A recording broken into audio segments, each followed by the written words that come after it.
Ready. Okay, so we are up and running to an extent. So, Somewhat. what has happened is that Jessie, in a veritable orgy of poor planning, has planned for a thunderstorm in her area right at the time that we stream.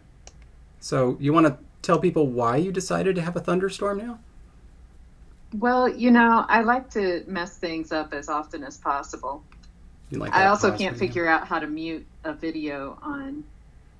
Okay, so I'm just having all sorts of problems here. We're good. We're good. So yeah, I thought it would be cool to see how a live stream would work if my internet crapped out because of stormy weather, and it was perfect. Thunderstorm, hail, tornado warning, flash flooding. I brought it all. Don't know why there's no sun up in the sky. Stormy weather. That's it. So I can't watch our YouTube video unless my internet is working, right? So, but just a second. Oh my gosh. Magic just happened. For some reason, the internet decided to work right now. And so I'm going to stay on my phone though, because that will at least, I think, guarantee that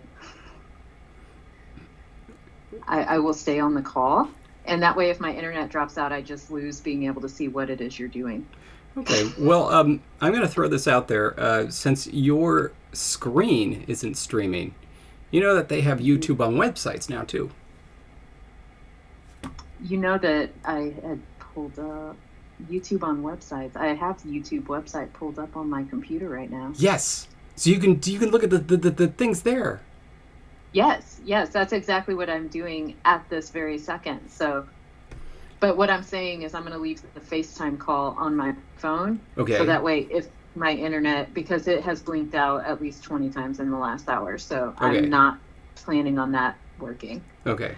Because my hands move a lot.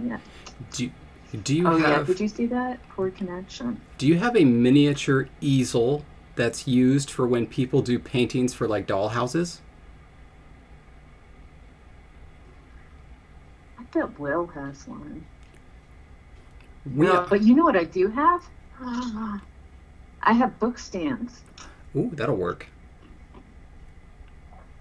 All right. This is going to be beautiful. Excellent. We'll figure this out.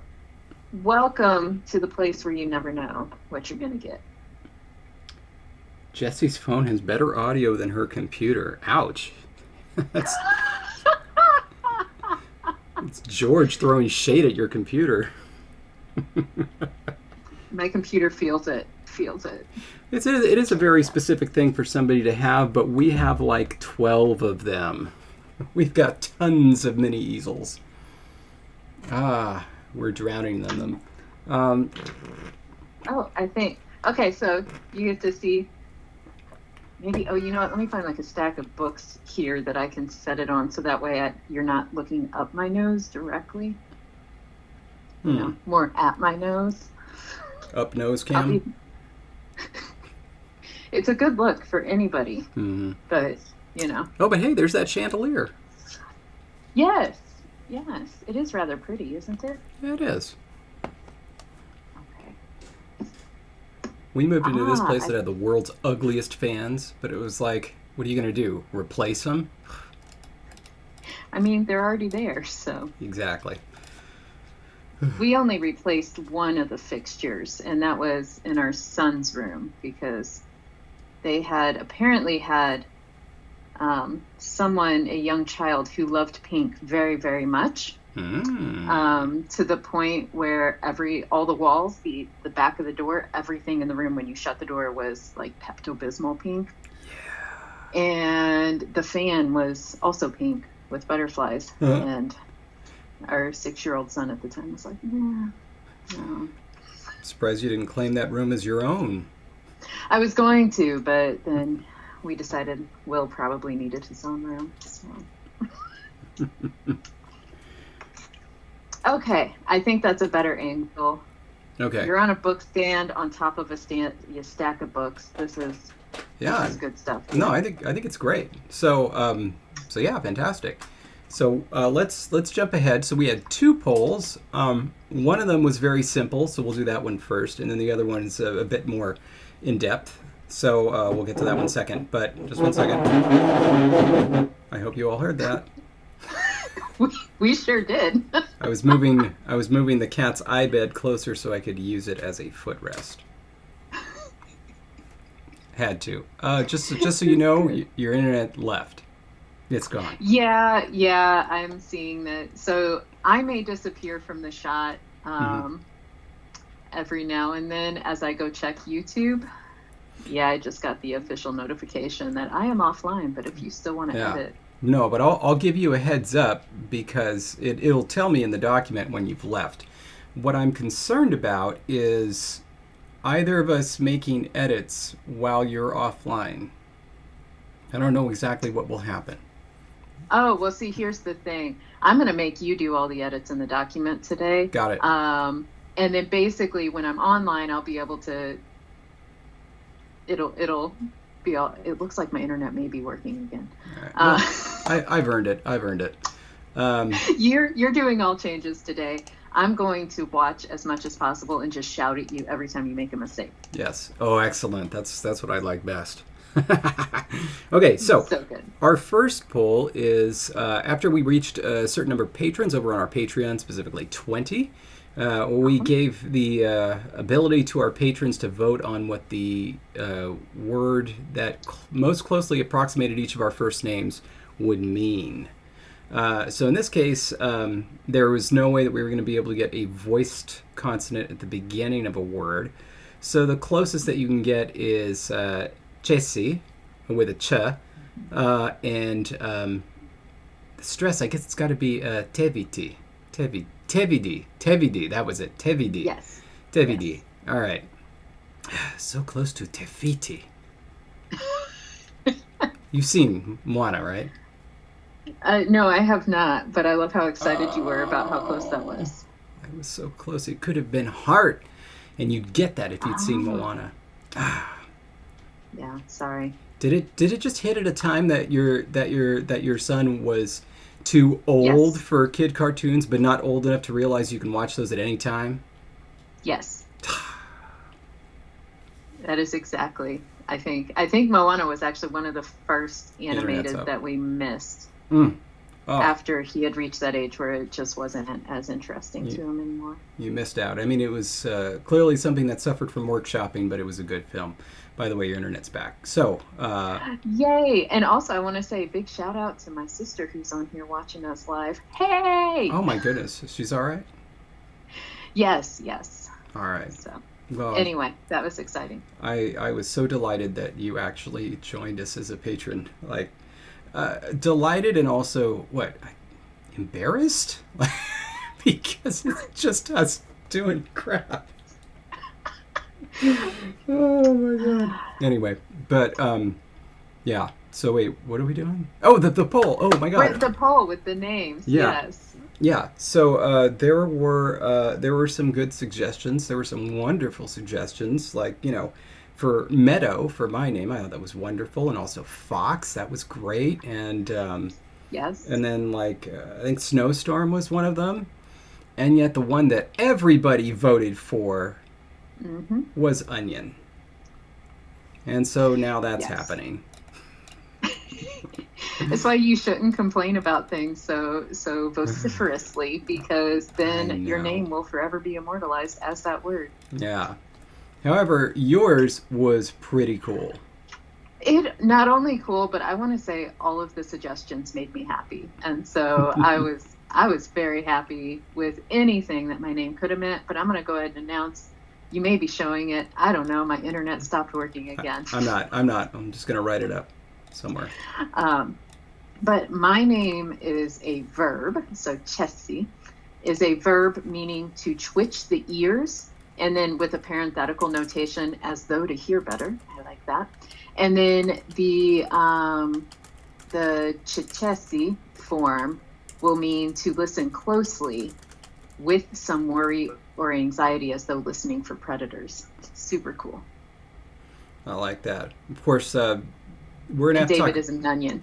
Yeah, and I'm an onion. We're going to have to talk about how that works because, of course, the reduplication is going to be a part of the actual inflectional paradigm, but that's all right. We'll make it work somehow. Okay, so this one will need to be added to the lexicon later, of course, because it's a verb and we're not there yet. But we can add onion. We just need to figure out what its plural is. What is its plural? What are our plurals? It's definitely an edible. This is why I'm even offline. I have my document open so that I can help answer some of these things, because otherwise I don't remember. Our edible is down here. We add an E in front of it. Oh. And of course it's going to voice then the T at the beginning. But it's inedible though, isn't it? Oh, an onion is inedible? I thought so. So this That's right. For rabbits, we had decided that they can't eat onions, right? Yeah. Now, I mean, green onions, are they different enough? Because I see that we already have them as edible. Mm-hmm. And so... Yes. But we were also thinking that it would be the shoots of the green onion that they could eat, not necessarily the onion itself. Okay. That makes sense. I don't know. We can I don't either. Check. My video is... Oh, wait. Maybe I'm back. Maybe. I think I'm back online, so I can ask people in the comments, do you remember if rabbits can eat onions? Yes. However, I haven't seen any comments for like 10 minutes. And I wonder if that's because people just haven't had comments or this thing has gone cattywampus. Oh, I do see, what I can see is that rabbits should not eat onions because they are poisonous. Are you looking that up on the internet or are you seeing it on the comments? The comments. Okay, I need to reload this then. Something's not right about this. I'm not... Green onions maybe too, so that's exciting. Why is it just... Okay, reload. Okay, there we go. Now I've got the comments all going. Anyway, so yeah, the onions are poisonous. Green onion shoots. Did we get any word on that?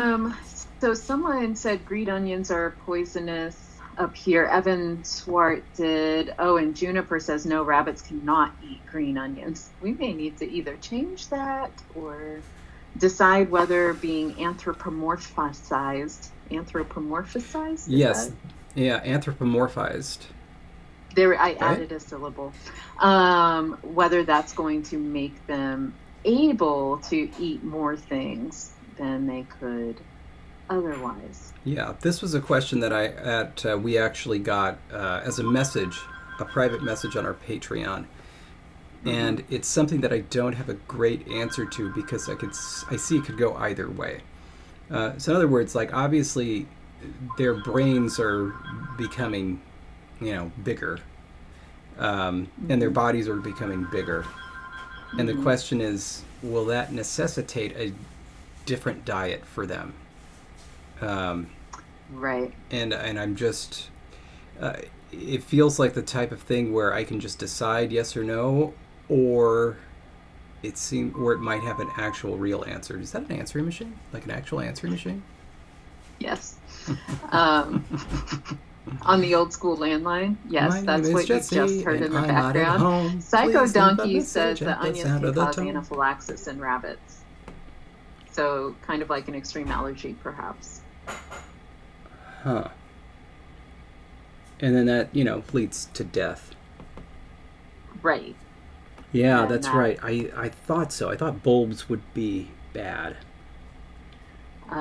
Yeah, and Ahesh also points out that farmers are recommended to plant onions between other plants, so that way rabbits will avoid them. How vile. So, Okay. So we can definitely make the onion inedible, in which case the prefix is going to be toe. Yeah. Are we going to have to change our example for green onion? We may need to do that. So that was the udzucha becoming edzucha. Yeah, we can do that by either making a new word that means green onion and then replacing that with something else, or whatever. Maybe that's the easiest thing to do. Okay, so let's handle that first, one thing at a time. All right. So edzucha is now what? Something that is edible. Something rabbits can eat without causing.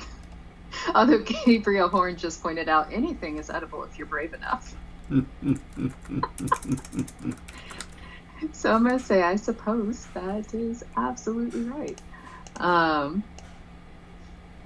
wait, if my internet will work. Dark Horse just suggested we needed a word for thunderstorm, since that is what is bringing you the weird phone FaceTime situation going on here. Oh, they could use onions as weapons, like hurl them, Oh my gosh. like out of catapults, because of course naturally they would assume that they would be awful for everybody. They can eat fennel. What? They can eat an endive.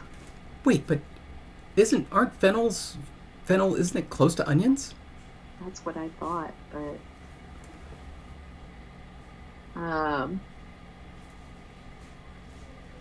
interesting. Do they eat radishes? You can feed bok choy, Brussels sprouts, carrot tops. Do you say endive or endive? Endive, because that's the class I am. Radish tops. So a lot of tops. Wheatgrass. We don't have wheatgrass. We don't have wheatgrass. That's what this is going to be. Yes. All right. So this is going to be a wheatgrass blade, and the plural is wheatgrass. I like that. Okay. And so let's add that here.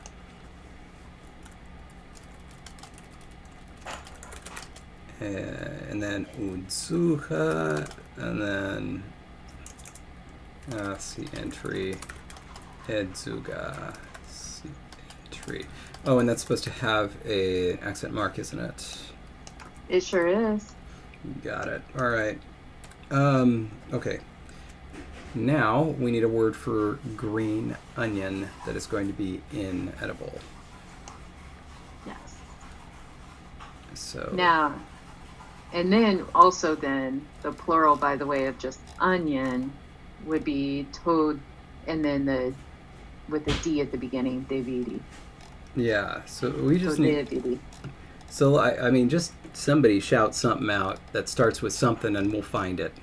We'll find something close and make it. Are you talking about for the green onion shoot? Yeah, for the green onion. Did I? Okay, good. I still have it copied. All right. Just seeing if anyone said anything, but I don't see it. And so... Well, onions and garlic may be bad for dogs, but let me tell you, when my dog tipped over the trash can, anything goes. So we've got ndahi. That's actually kind of cool. Holy crow me. Twila becoming quila. Nim with an... We couldn't have the H there. Gilo, huis, munta, inaki. Any of these sounding very green onion to you? Yeah, like lots of them. There are like too many. I liked that. What was it? Indica? Is that was it? Ndahi. Yeah. Let's do that. Let me just find. I need to go to the E's, right? David? Yes? This is going to change your life. Alice H. just said onions are toxic to all 5 of your species, which means somewhere someone up above said it could be, Mateus, I think that was you who said it, said that onions could be something like a chemical warfare. Unbelievable. This is really good news. And this is good news too. I can't find the original comment. That's okay. We have a very active commenting stream today, and it's making me very happy. All right, this is good news though. I'm really happy. So I just randomly chose 5 species that, of course, feel the same way about onions as I do. Wonderful. And your name is the toxic chemical that can kill them all. All right. I'm down with that. Okay, so I think it's going to have to be alphabetized right here. And we are going to get enahi. And the plural will be tunahi.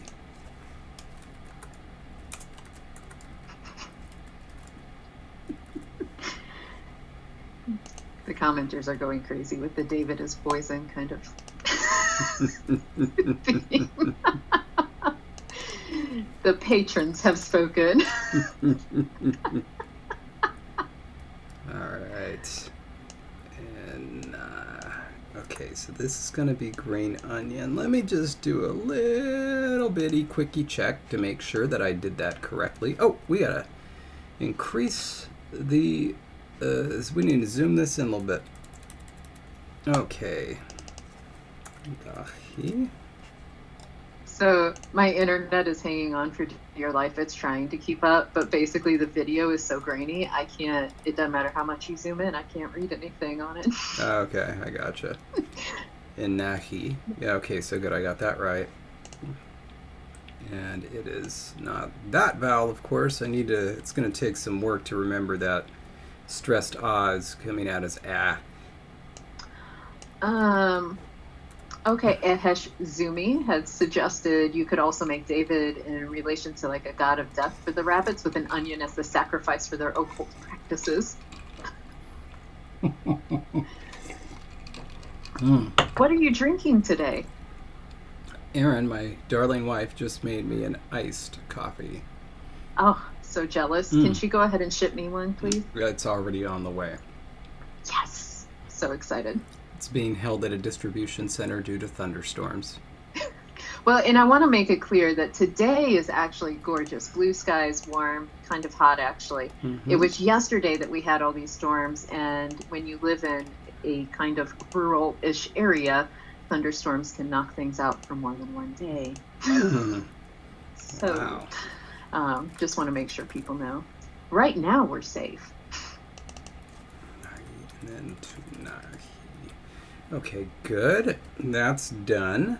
And so what was the next thing we're doing? Oh, right. We need to actually add the word for onion proper. Yes. So yellow onion. Yes. And people are suggesting that perhaps with your iced coffee, do you want some Kopiko? Oh, not yet. We're not there yet. We're going to get there. Oh, just you wait. Oh, I can't wait for that. But it's not coming yet. All right, T. Okay. Okay, what am I doing? Teviti. Yes. Okay. Tevidi. And the plural is that would be to, and then it would be a D, so to devidi. Got it. To devidi, right? Well, yes, if you wanted to stress it correctly, that's how you would say it. Got it. All right. You just wanted to make it whatever. Totally works. All right, and it's going to be, was the protoform, was it this? Yes, that was it. That was the protoform. And I'm going to smile and nod because, like I said, I can't even see what's being typed. Yellow onion, onion bulb. All right. Yes. And that will prove very fruitful for future derivations. Oh, my. Yes, it will. The sugar to coffee ratio is just right. Yeah? So my sister is a chefy person, Yes. and she is informing me that fennels are nothing like onions, and so we were totally wrong. Well, I mean, in terms of their taste, certainly, but I just thought that they were supposed to be biologically related in some way. Apparently, no. Other than the fact that I think there's a bulb on the fennel. But anyway. I don't know. Look. That's apparently the only thing. This is how good we are as chefy people. And so thankfully we have people in our lives who can correct us. I will literally defer to anybody on fennel. I'm happy I have an expert. Okay, so then TVD. Oh, Mateus actually built on that, saying fennel is actually more like carrots biologically. Oh, no wonder I like it. Okay. So wow. Oh. It's licorice. That's the other bad thing that it's related to, licorice. So you know how like onions and licorice are bad? Right. I think that's how we mixed it up. Fennel's related to licorice. Except I actually like black jelly beans and licorice. Go ahead and disconnect your stream right now.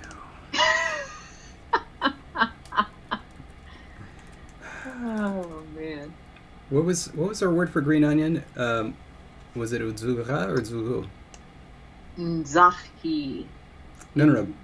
Oh, that's right, because we have a new word for... Yes. Yeah, so it's inagi. Inagi, I'm sorry. Yes. All right, here we go. I got it. Inagi. Let's see, entry, and then the plural was tunagi. See, entry. Okay, good. Mm-hmm. All right, we're caught up there. All right, we're done with that. All right, let's move on. We've spent enough time on this. It's time to do the rest. The rest. And I just want you to know, commenters are siding with me. You're wrong about the licorice, but we are ready to move on. We can move on. I don't know that we want to add my name. We could. We have it in notes, but we haven't really added verbs yet and decided how to enter all that. So we'll enter that into the glossary at some point. Yeah, I put it up here. That's right. I know that you're not seeing where we are. I'm back. You know, we have that big list of words that we were going to add later. I've added it to that list. Oh, wonderful. Yeah. That is perfect. I need to remember to delete words from this list as we add them, but I didn't. Anyway, okay, so now the big one. So we decided on what the words were going to be for each of the words that gave birth to our proto-glyphs. And so now we are going to announce them all. 3 were already decided or something like that, but Yes, it was actually exactly 3, because the T for Tulu grass, the K kada incisor, kada, I'm sorry, and then the empty consonant is ahe, which is a word meaning to hop, and of course that would be ahe. Right. Ahe. Okay, and then ahe. So those 3 were decided. Okay, and these are going to be, so this is our T glyph, our K glyph, and our empty consonant. By the way, I was the one who came up with the word for the empty consonant, which is of course going to be an a, not a schwa. And I came up with it because it needed to be something basic. It needed to be something that could be small and could, easily, morph into something else. And so I wanted it to have like no consonant but H in it. And I also thought, wait a minute, if we have ah as being the ground and then, as the stars, then aha, you're hopping. That's so perfect. I love it. All right. Okay, now for the rest of the consonants. Here we go. Ready? Yes. Oh yeah, I'm ready. So the F is fenghe. Fenghe. You're going to have to pronounce all these. Do the protoforms. You want me to pronounce it or just fanfa? Fanfa. There's a reason David does all the pronunciations. Wait, but we don't have an E in the proto. What's the proto? F-A schwa N-X schwa. Fan. Okay, fan. Fan. Okay, fa, and then what? Schwa. N-X schwa. Fancha. Oh, fancha. Got it. All right, and that becomes... You couldn't get that from what I was saying. Come on now. Fanhe? And that becomes fanhe? So it becomes F-E Engma H-E. So fanghe. Fanghe. Oh, with an E. Fanghe. Yeah. Got fanghe. it. Got it. All right. And what does that mean? It means a tree with leaves. So that means later we'll have another word meaning a tree that has lost its leaves. Okay. All right. So like tree with leaves currently on. Okay. Maybe. Which is actually really potentially interesting because we could say it's like a deciduous tree. It's got leaves. But there could be two completely different words for whether you see the tree in the spring or the summer or the winter and fall. And on top of that's assuming you get 4 seasons in this forest. I'm just going to go and give us 4 seasons. Mm-hmm. But depending on where they are, there are live oak kind of trees that have leaves year round. So like our trees in our yard don't lose their leaves at all year round. I've been trying to decide where it's going to be set. It really depends, I guess, how hot it's going to get when all humans are, destroyed like 30, 40 years from now. So sure.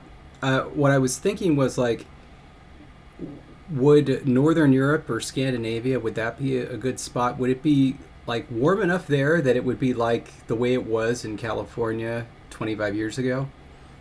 I don't know. I don't remember California 25 years ago.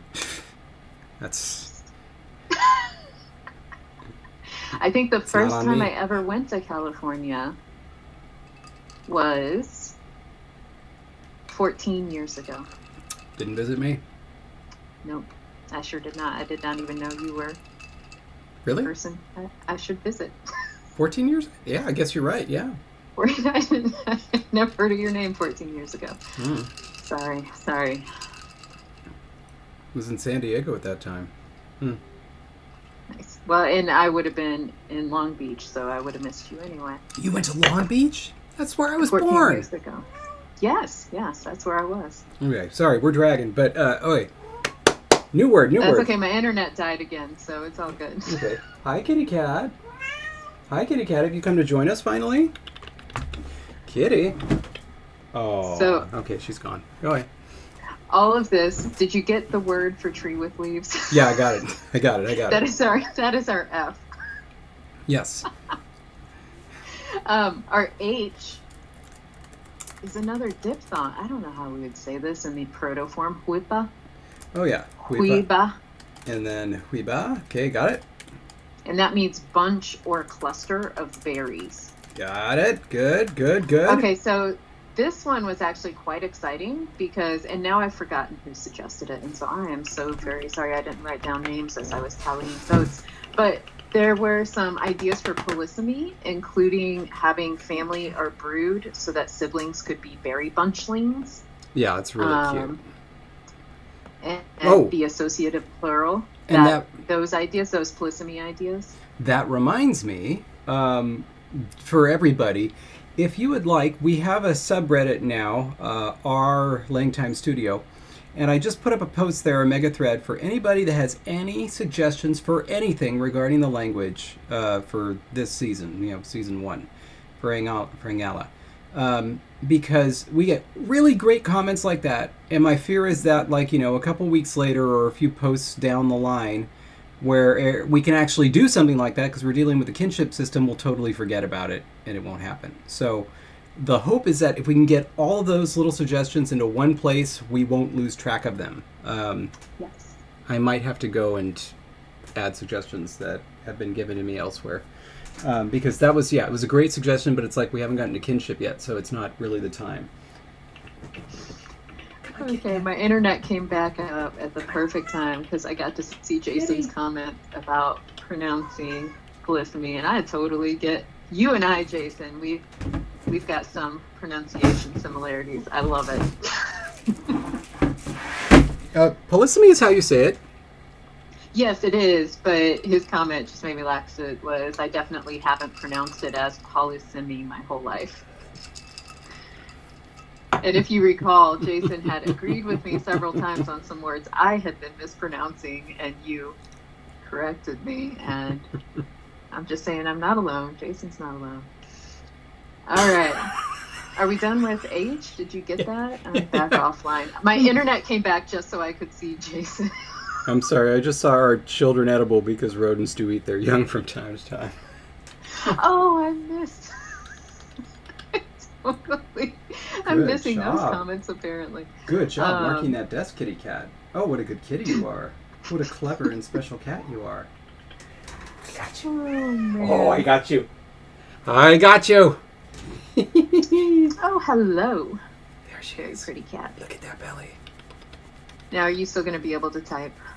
Oh, yes. Cat? No. Or do you need me to hold the cat for you? No. Oh, kitty cat. You just settle right down. Okay. Okay, what letter is next? L. These are organized alphabetically for English, so there you go. L is next. Oh, okay. I can do that. Lasanzia, which became laja. Oh. What? Exactly. L-A-S. L-A-S. This is protoform. Yes. And then prenasalized Z. Oh, right. I schwa. There she goes. So laja with a double. Is it le or la? La. Laja. Good. Mm-hmm. Laja. Mm-hmm. Oh, with an A or an E at the end? Sorry. Laje. Laja. Oh my God. Craziest thing that Meridian did. Okay. She named one of her little stuffed animals, and she named it Pe. Really? Oh, I love it. You don't get too many open syllables in English. I think you get one in the word me. That's it. And now you have Pe. Yeah. And it was so funny because she was correcting her grandparents. Say, is it his name Pet? She says, no, Pe. Like, is it Peck? No, just Pe. It's great. Okay. Laje. What does it mean? It means mark, sign, or paw print. Oh, yeah. So that's mark, comma, sign, comma. That's going to be useful. That's going to be incredibly useful down the line. Okay, keep going. M. Yep. The protoform is munla. With an A at the end or a schwa? At the end. Got it? Excellent. And it became minsla or minsla. Mindla. Modern. Mm-hmm. Mindla, mindle. La with an A. Minsla. Really? That surprises me a little bit. Hold on a sec. Unless I mistyped it. Oh, no, it is Mindla. How about that? My bad. Okay, and what is it? Primrose. Oh, Oh my gosh, this is exciting. Not only is my internet back, but the YouTube video is totally clear. Oh, this is exciting. This may be a good sign. Okay. And I see and appreciate that comment, so I'm going to go ahead and say that it is an evening primrose. Oh, I missed the comment. Is there a difference? Apparently, evening primroses are the ones with the 4 petals like that. Regular primroses are not. Yes. Okay. Nice. Okay, so we're good there? Okay. All right. Pre-nasalized B is the next one on my list. Oh, that one I do remember. Because it's rabbit. Yeah, somebody pointed out, it was like, well, the pictures of a rabbit, and our word for rabbit starts with a pre-nasalized B, so why don't we make that it? And I was like, oh, duh. Yes. Yeah. Thankfully, everybody agreed otherwise. Okay, so, ime, rabbit. Okay, next. All right, so then we have N. Okay. And I'm going to need help with pronouncing these. So I'm just going to tell you the proto form. In schwa u ti schwa. Okay. And that it should become noje. Yeah. Noje.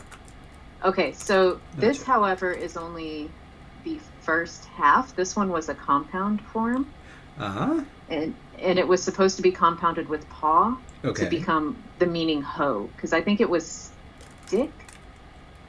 Oh, so it's stick, right? Pole. It was pole. That's what it was. Pole plus paw is going to be their word for hoe.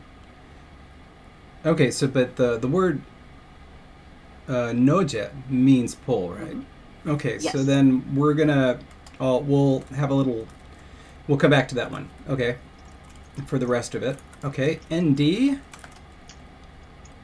All right, ND is nduska, is the old form, and then unuko is the new form. Nduska or schwa. Schwa. And then the new form is unuko? Unuko. Yeah, because the stress is on the second u. Unuko. Unuko, okay. And wait, because it's a geminate. Thank you. Right? Wait, no, right. But it's not a geminate anymore because we lost the geminates. It's just voiceless. Okay. Yes. And what is that? And teardrop is what that one means. Beautiful. So the plural will be tears. All right. Really liking how this is coming out. Okay, so now we should be at pre-nasalized G. Is that correct? We sure are. All right. And I'm just going to go ahead and laugh at myself. Nguzu. God bless you. What? So pre-nasalized G, followed by schwa, z, I, u. That's the proto form. Nguzu. Okay. Exactly. It kind of sounds like a sneeze. And the new form is ngeju. So an I, ingma, e, ju. Oh, it's an I? Ingeju? That's what I have written down here. Let's see about that. Oh, yeah.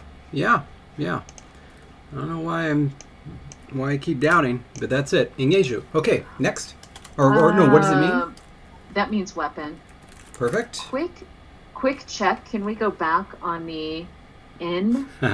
Should the modern form be noje or nojo? Somebody just asked, shouldn't it be nojo? No idea. Let's go take a look. Nope, noje. Okay. With an E. So we've got that correct. right. But thank you, W. Watson, keeping us honest. It's Yep. always good to ask those questions. Okay, we should be on pre-nasalized Z. Okay. Zicha. With a schwa at the end. Okay. Becomes idzihe. You totally got that. Zika. And Zika becomes... it's an X, not a K. Oh yeah, never mind. You got it. You're good. Okay. Because we don't type with X's.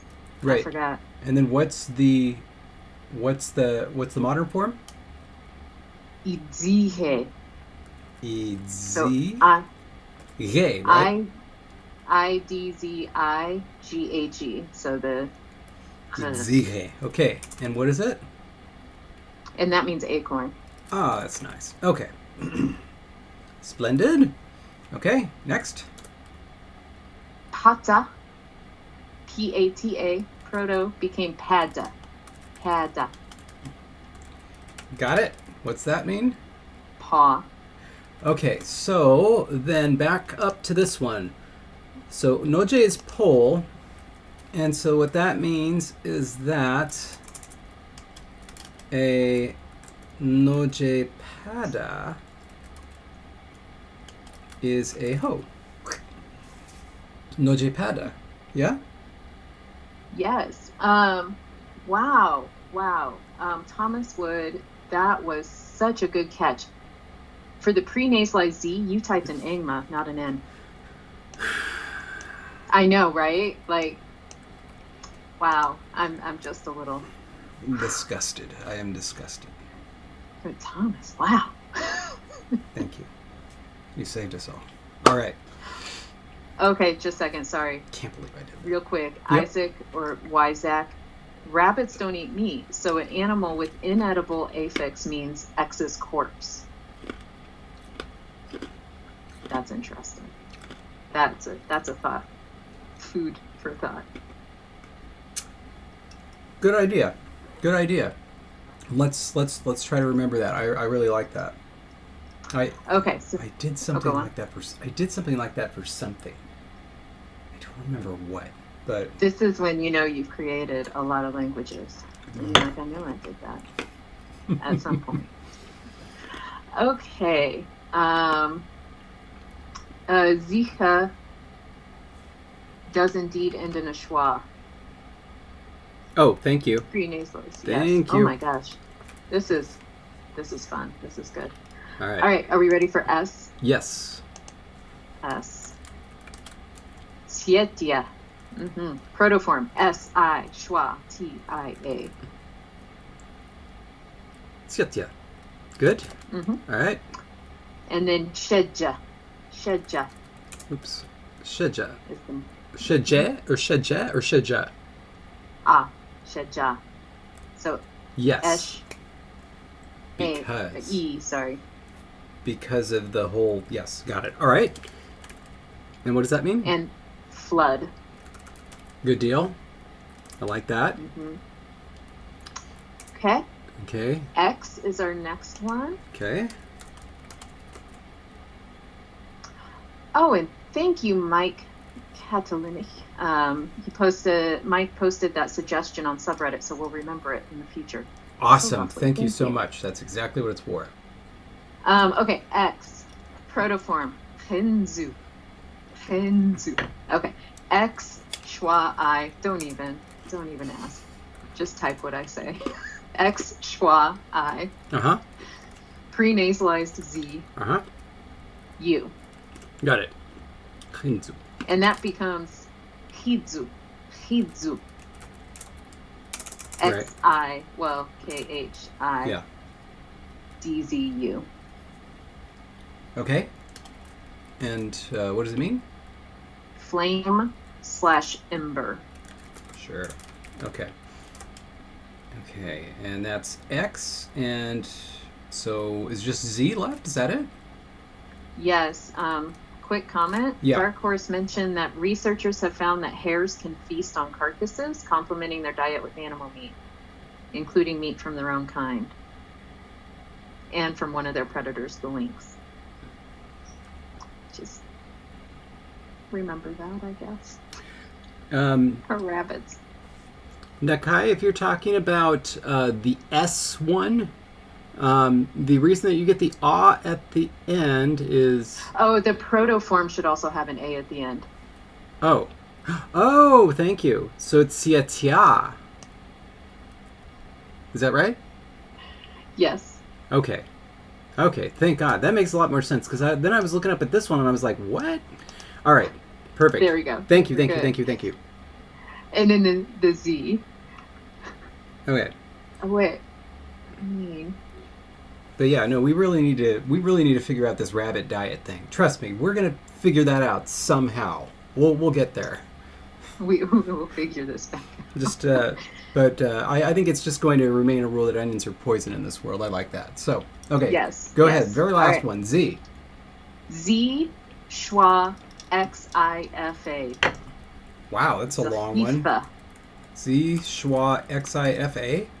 Yes. Zachifa. And so that's going to become Zegiva. Zehiva, yes. Zehiva. Yeah. Because we got to get that initial. Mm-hmm. Mm-hmm. Man. Jason said with my multiple pronunciation slowly, he feels like he's listening to Learn and Gather Fast and Easy audio series. You'll be impressing rabbits with your fluency in no time. All right. What's that one mean? That one means stream, source, or origin. Ah, good. So, stream source. And then that's going to later go on to mean origin. That one's perfect. But yeah, if you stress out on the middle syllable, that looks like fancy Eastern European alcohol. Zehiva. Oh, I like it. We need to go into another business together, David. Let's make Zehiva liqueur. Zehiva for nights alone by the fireplace. It's beautiful. Oh man, running low here. Running low. And there's a little bit of sugar at the bottom of the glass. I want to get it all. I want every bit of sugar. We're going to be moving on to Copico soon. Wow. Mm-hmm. Okay, so we've almost spent an hour just getting those words. We're good. Ridiculous. We're good. Okay, so our sincere apologies. I blame Jessie's thunderstorm. I do too. I do too. I wish I could be doing this in a more normal way, but that's cool. But just one thing really quick, though. I wanted to throw this your way. I know it's just not applicable to your life at this moment, but there is a children's picture book that I thought was so wonderful that a friend got for my daughter. It's called Thunder Cake. And it was based on a true story about how the woman who wrote it, when she was a little girl, she was scared of thunderstorms. She was at her grandmother's house, and her grandmother told her, it's like, oh, don't be scared of thunderstorms. It's the perfect time to make a thunder cake. You can only make them during thunderstorms. And she teaches her how to count how far away the lightning is based on when the thunder is and the lightning. And she has her gather all these ingredients for a cake that includes tomatoes and strawberries. And then, like, she says that you have to mix them all and get everything into the oven before the lightning and the thunder meet, right? Nice. That makes it a real thunder cake. And then they make it and they eat it, and she's no longer afraid of the thunderstorms. It is a really charming book. That's amazing. As a side note, and this is interesting, a good rain, a heavy rain, always makes me want to bake. And so my son gets excited every time there's a heavy rain because he'll come home to like chocolate chip cookies because I'm like, oh my gosh, I want to bake. Now, yesterday's was so bad, though, that I was worried that our electricity would go out while it was in the oven. So I didn't bake yesterday because sometimes they're just too bad to worry about ovens. You have an electric oven? Yeah. Hence the worry of the electricity going out. But it'd still stay hot for a while, wouldn't it? But sometimes it takes a while to get back on. Okay. Okay, so let us move on to conlanging now. Yeah, to conlanging. Hold on a sec. So I had a thing that happened last night, and here I found it. Okay. So remember the end of last episode, we left off, and we were just in an absolute quagmire as a result of reduplication. I think I came up with a solution. But I need to see where it was. Where was it? It was in the reduplication down on the verbs. Here we go. I like how I say here we go, and my scrolling in the document doesn't affect you. Oh. Okay, so to catch people up, though, because in case you didn't follow along on Twitter and stuff, I did find out that yes, it was fine to have a reduplicative prefix as opposed to a suffix, despite the headedness. I was consulting Hawaiian because, of course, Hawaiian, its most famous reduplicative pattern is to have a prefix and then full reduplication. And then, so like this is where you get, Kamehameha, right? That one. And of course, the stress in Hawaiian is always penultimate. which doesn't help in this instance to figure out like which part is the reduplicated part if there is one that is. But I found one form that, and of course led to several others, where they reduplicated a single syllable partially. And the question is, of course, where is the partial reduplication? Is it a suffix or is it a prefix? And it's a prefix. So we are okay. And Hawaiian also has prefixes and suffixes too. But anyway, that it helped me out. So it defrazzled me there. But then we got caught on what to do with reduplication when the word begins with a vowel. Yes. And I have a proposal. I put up a picture of it, but I'm going to try to explain it right now. Okay. So the relevant forms are, okay, so we have ilu and then also ala, ilus, alas, and then ilun and alan, because those are our only codas, right? So they're the only ones that it would be relevant. So let's space these out a little bit. Okay, so for this one, we have a stage ilu ilu, right? Mm-hmm. And so my theory was, what if basically it's just the consonant and then whatever comes after it, so that the reduplicated form will be luilu, luilu, right? Because we're keeping the stress where it was supposed to be, or are we moving the stress? I can't remember. We're moving the stress, aren't we? We didn't mark it up above. Okay. I thought we were keeping it at the beginning, but yeah, because we have cat kalbi. Yeah. Yes. Okay. Yes. And so Luilu. It would be luilu. Yes. Incidentally, we never talked about onsets like these, but we're supposed to have them based on, everything. On things. Yes. And I like it. Okay. And then, so for this one, we're going to be getting, right, ala ala. Sorry. Mm-hmm. And so then we're going to be left with a form like this. And so then the only question is, because we've resolved every single vowel sequence, mm-hmm. the only ones that we haven't resolved are when the two vowels are the same, because we decided not to do long vowels for this. And so there was just never going to be any protoforms that had two like vowels next to each other. And so I figured the simplest solution, because we're not introducing long vowels for one form, for only words that begin with vowels and only certain types of vowels, mm-hmm. Would be just to reduce them. And so basically the modern form would just be lala. Lala.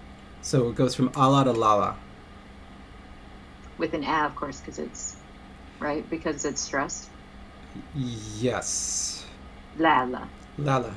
Yes, ala to lala. Mm-hmm. Right, sorry. Yes. That'll take some practice. Because I usually mark it so that I know it's pronounced differently, but it made sense not to. Okay, all right. I got it. Okay, so. Sorry. Remember, you killed the umlauts. Yes, I did. And that was all you.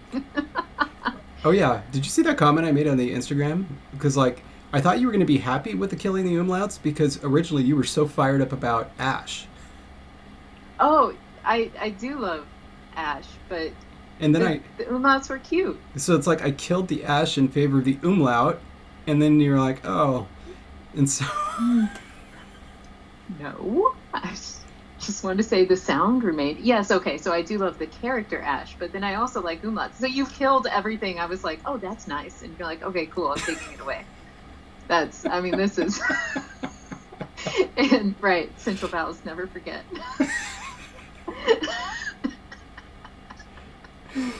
Oh, man. So, that's where we were.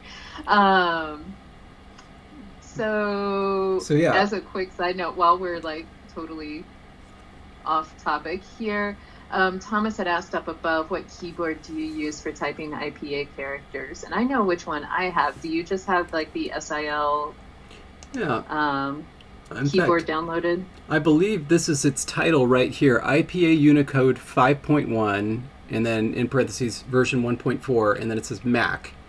Yeah, and yeah, so I just got that one. It works well enough. It doesn't have everything, but it has almost everything. Certainly most of the stuff I usually need. And I've memorized a good piece of it, you know. I always have to hunt around. I see if I ever want to find the palatal L or the H with the bar on it, because I usually get a million different wrong things first. But, you know, for the most part, yeah. It's good. That's the same, and that's the same one I use as well. Yeah, and if you're using a Mac, by the way, there's a keyboard shortcut that you can use to jump between keyboards. Yes. It's really handy. It's the open apple, or the big fat key, and then the straight bar. Anyway. Go ahead. And just FYI, yes, Zvi Kalivmaya has suggested that there's an IPA Unicode 6.2 that has everything updated now, everything included. So I should probably update. That may be very exciting. Oh my goodness. Yeah, I'm several versions behind. Yeah, I guess I should probably do that. Okay. I'm fairly sure. Yeah, I have the exact same one as you, David. So I'll check that out later. Yeah. Okay. Sorry. Okay. Moving on. Okay, so then this effectively handles all reduplicated forms that begin with a vowel and end in a vowel. So that takes care of that. So if they end in a consonant, then this was what I thought. Okay, I'm just going to write what I thought, but then I think I have a better idea. But okay, so Lucilus, right? And then put that there.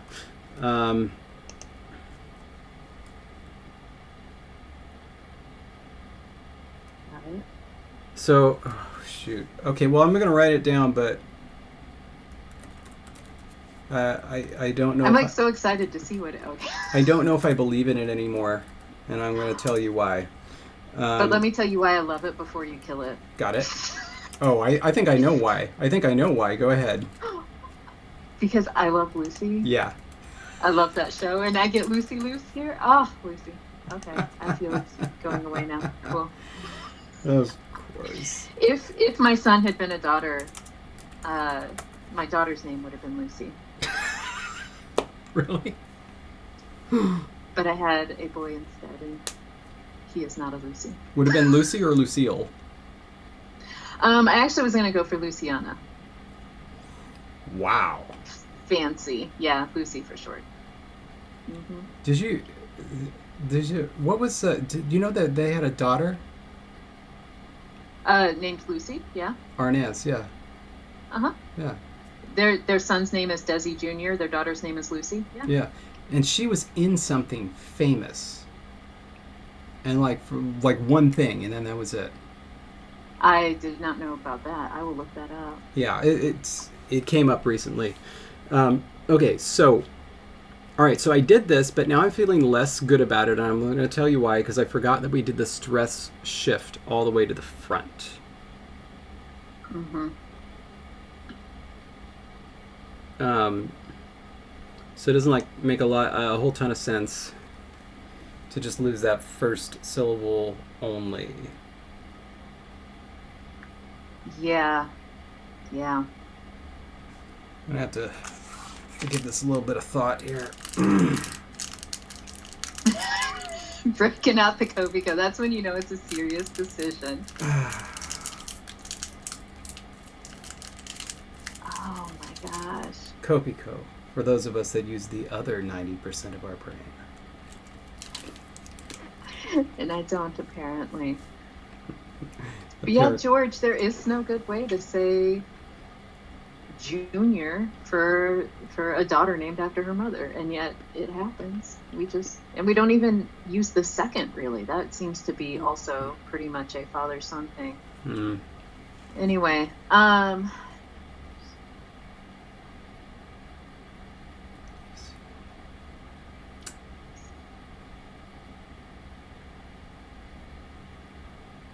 we don't have consonant clusters. What if the U dropped out, though, And no, L can't be a coda. Ulysses. See, here are the things that are always constant, that are always accessible. The first vowel and the last consonant. The stuff in between is extremely variable. So, could just be isilus, inilun. I actually like that better than, as much as I do like seeing Lucy in any of our words. I think that isilus makes more sense. Da da da da da da da. Da da da da da. Oh, so good. We're having a baby. Okay. Oh, my baby. Yeah. Oh, I love it. Love it. Okay, and then that would be. See what the crowd I like thinks of that better anyway, and I know you were just showing me the examples with the L's, but it just sounds better than all the other examples that we had, so I like it.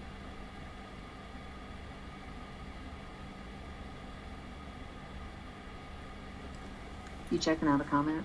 Yeah, I was.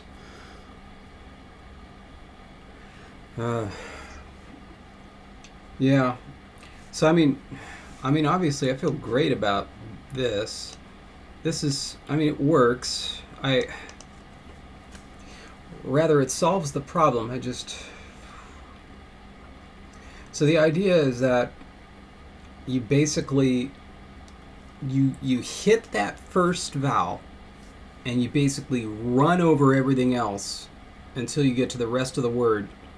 But in order to prevent hiatus, you allow the former coda to remain. That's the idea. Now, the only thing that I'm hesitating about is if we want to allow for variability. It's going to make our lives very difficult when it comes to creating vowel initial words. Maybe we'll only do it for certain of them, where they will have special reduplicated forms based on two different vowels coming next to each other. So maybe if it's like,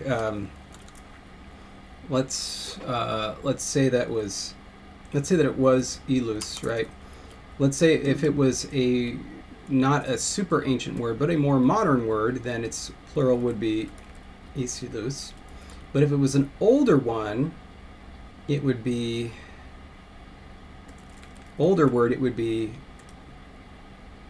eusilus, because it essentially remembers and has retained this intermediate stage where it was ilus, and then eusilus.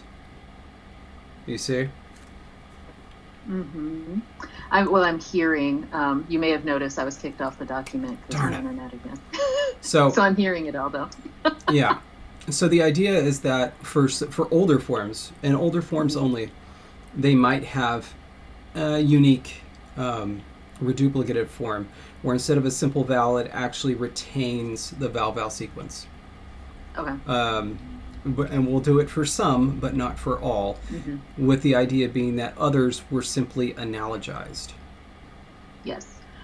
Question. Yes. Because I know somebody, Pal had this question as well, whether the luilu still makes sense given the fact that the other forms are keeping the initial vowel.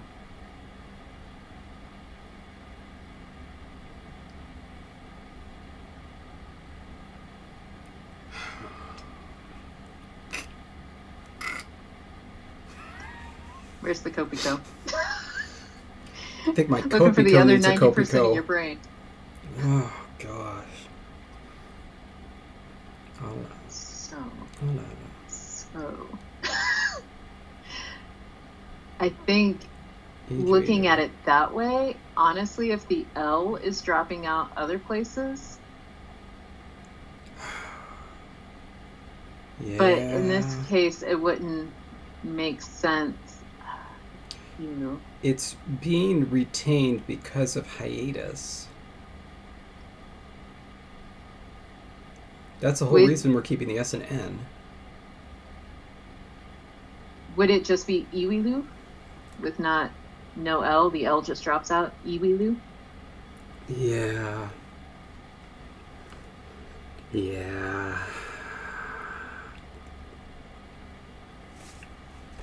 Were you just excited about the Louis? No, I was just excited for having solved it. And now we're saying no. And also for That's okay. Being relatively simple. Right. And now we're like, let's complicate it. Yeah. What about Allah Allah? That's the question that I have. Because here's the thing. Allah Allah, the L has to stay. Mm-hmm. And I think that's going to necessarily be the case for this one, too. Even though this is consonantal, it's not consonantal at the right stage. So, I mean, some people, it looks like we have commenters. I'm back online. Didn't notice. Pretty exciting. Some people are kind of agreeing, like maybe it would just be two different strategies.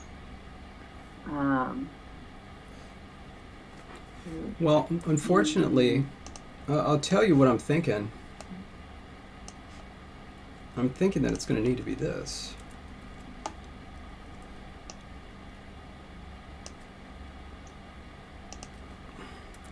They're going to need to be longer. Alala. Ilwilu. Can I be honest, though? I actually like the pronunciation of alala better than lala. Yeah. Reminds me of that Sonata Arctica song, Talala. That's a good enough reason for keeping it, yeah? I think so. Yeah. Okay.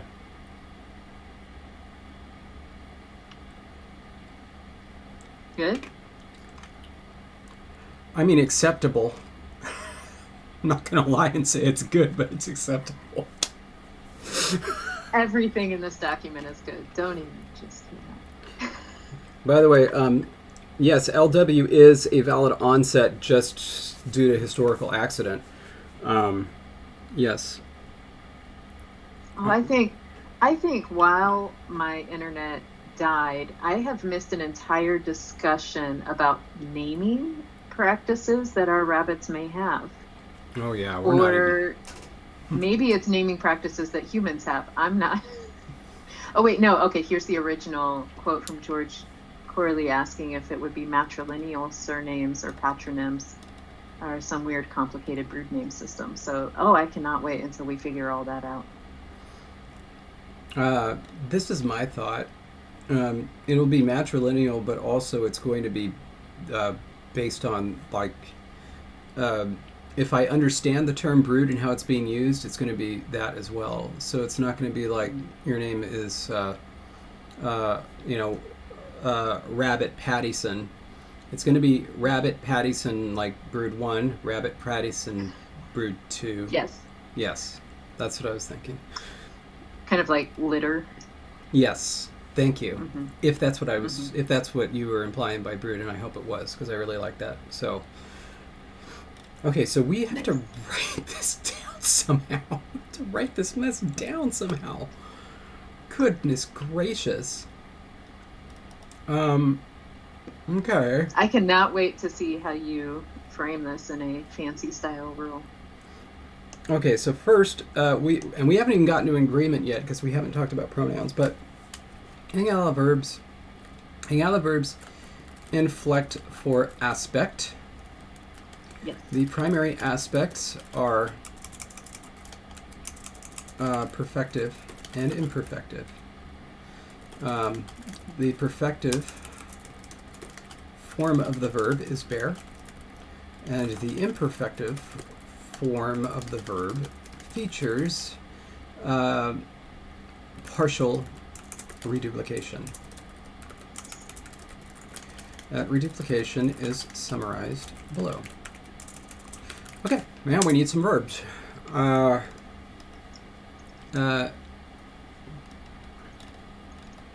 we also need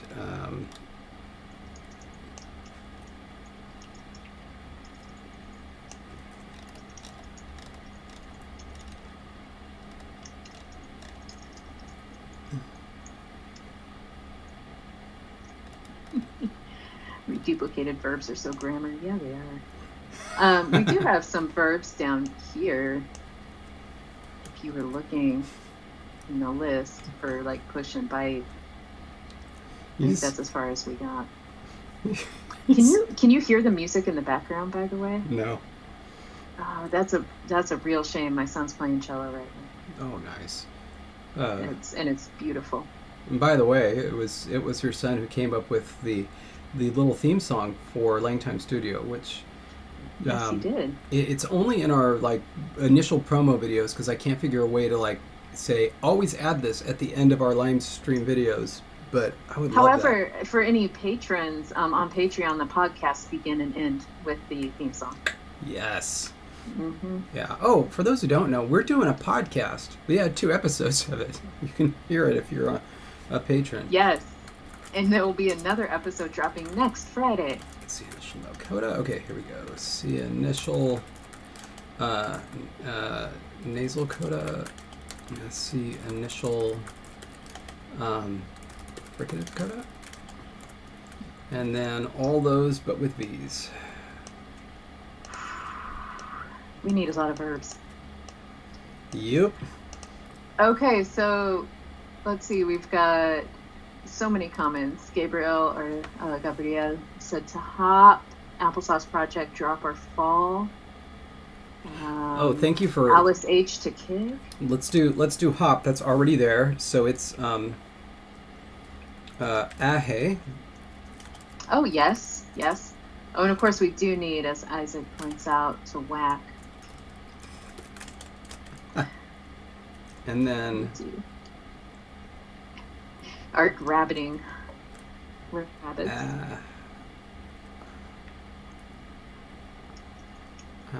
Hey.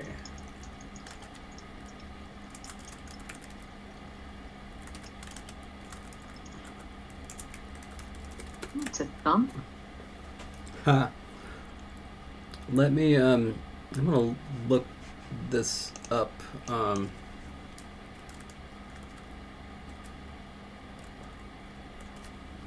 The EA diphthong. Is that what you're looking up to see what it becomes? So it should be ahehe. Actually, I don't think I'm going to necessarily have room to write that. We'll just know. Okay. So that's one. What about Jessie? That was one. Yes, it was. That's C initial no coda. How's that going to work? It is going to... Shoot, which one was this going to be?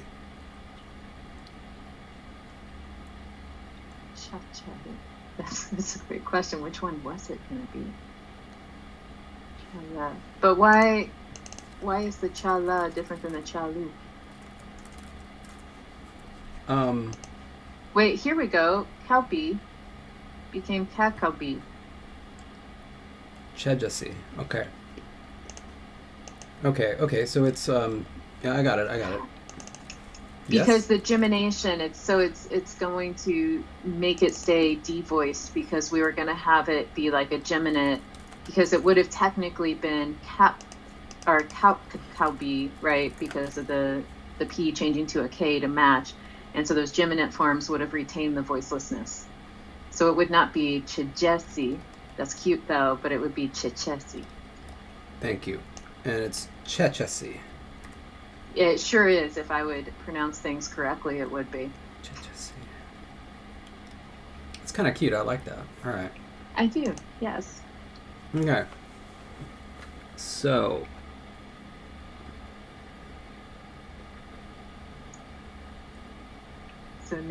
So now we need 4 more.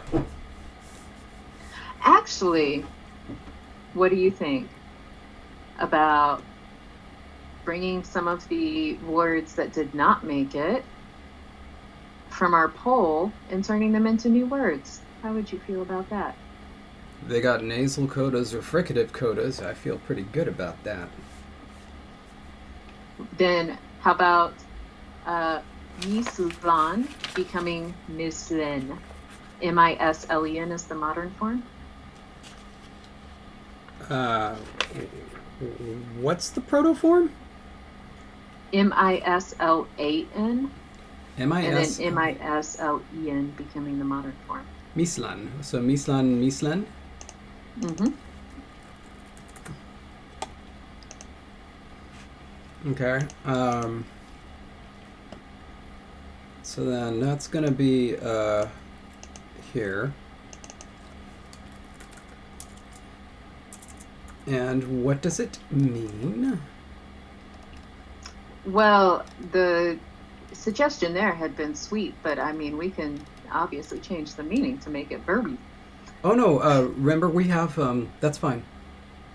Oh, from all of those other options? No, like... Let's see. What I'm saying is that we have... Remember, we have stative verbs in this, so that's fine. Oh, to be sweet. Perfect. Perfect. However, we are getting nasal codas here. Did we not do any examples last time with...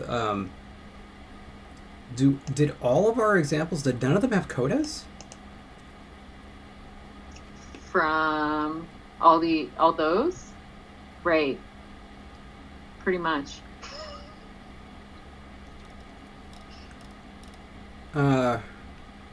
What happens with a nasal coda? I mean, a nasal geminate. Nothing? No. Wait, no. At one point, didn't 2 N's become like ND? But maybe that was me making that up. Oh, it's... Okay, so it'll have... It will raise nasally, but this one doesn't. So it's just going to be Mimislan.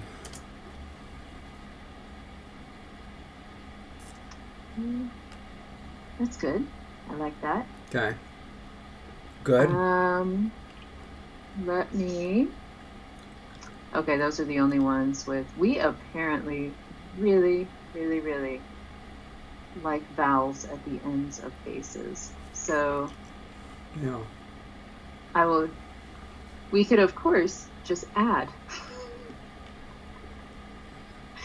All right, how about... Oh, I like that, actually. I mean, not voice, remember, because we don't have an O in the protoform. But Isaac suggested voice for to smell. And I think I saw, it's actually Isaac. I think he was... Oh. Or Isaac. The stress... There's actually an IPA in the comment, but the stress is on Zach. Isaac, I think. Oh. Anyway, moving on. Isaac.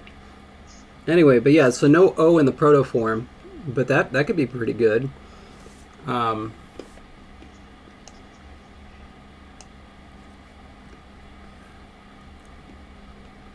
Isaac. Thank you.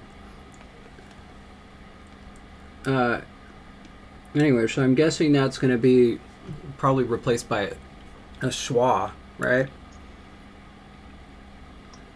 With the... with the invoice, make it a schwa is base. Yeah. Like that. Mm-hmm. And unless I hear otherwise... That's what it's going to be. Okay, let's... Imes. And then...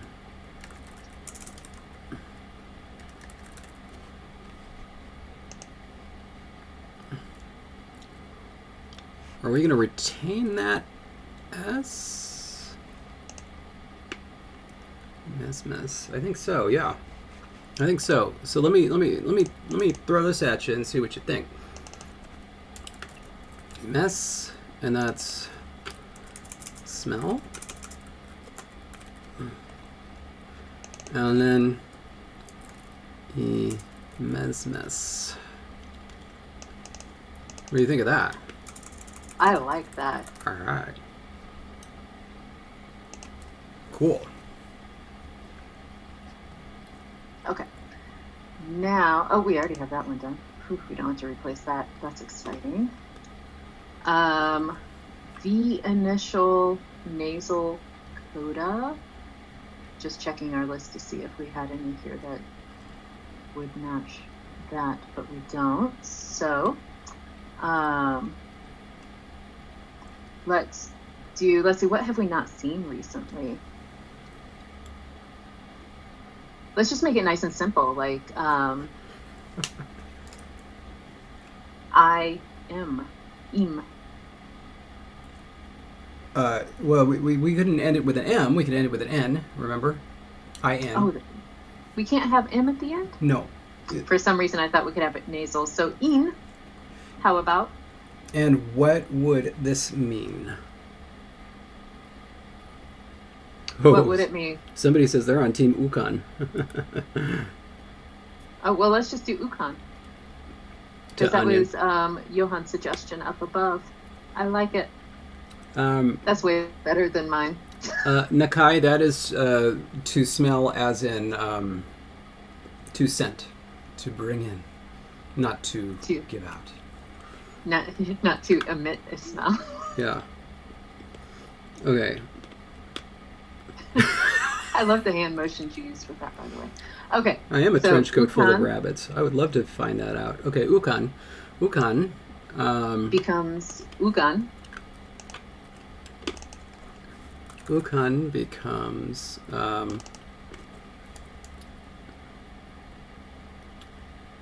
Unukan. Is that right? What? Who said that? Who said what? Also, it couldn't be Ukan. It would have to be Uken, right? Yes. Are we leaving the modern form? Because hang on. The question is, I think Ukan was the proto form, so it should be Ugen. Oh, with a G. I was assuming that it was going to have an S. Johan's original comment had the asterisks, so I'm understanding that as marking. You got it. A proto form. Okay, Ugon.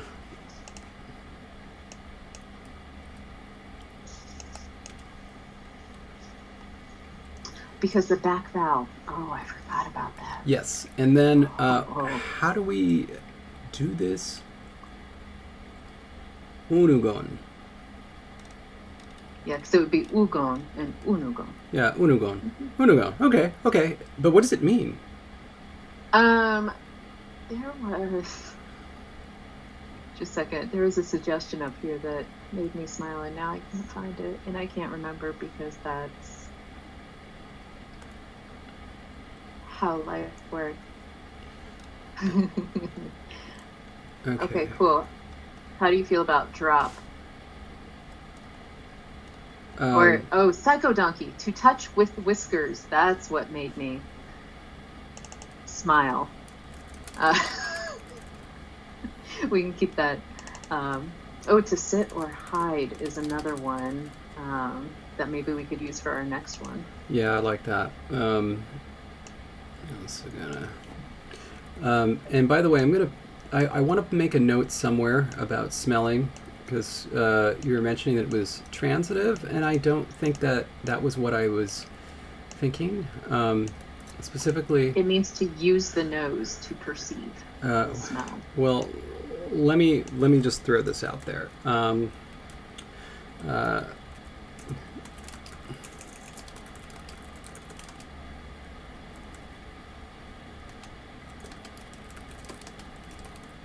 As you're typing, though, Svi had asked potentially to make to thunk a verb, and my brain automatically went to thunk as in like who to thunk, not like thunk as in good. And so I was like, ooh, to thunk.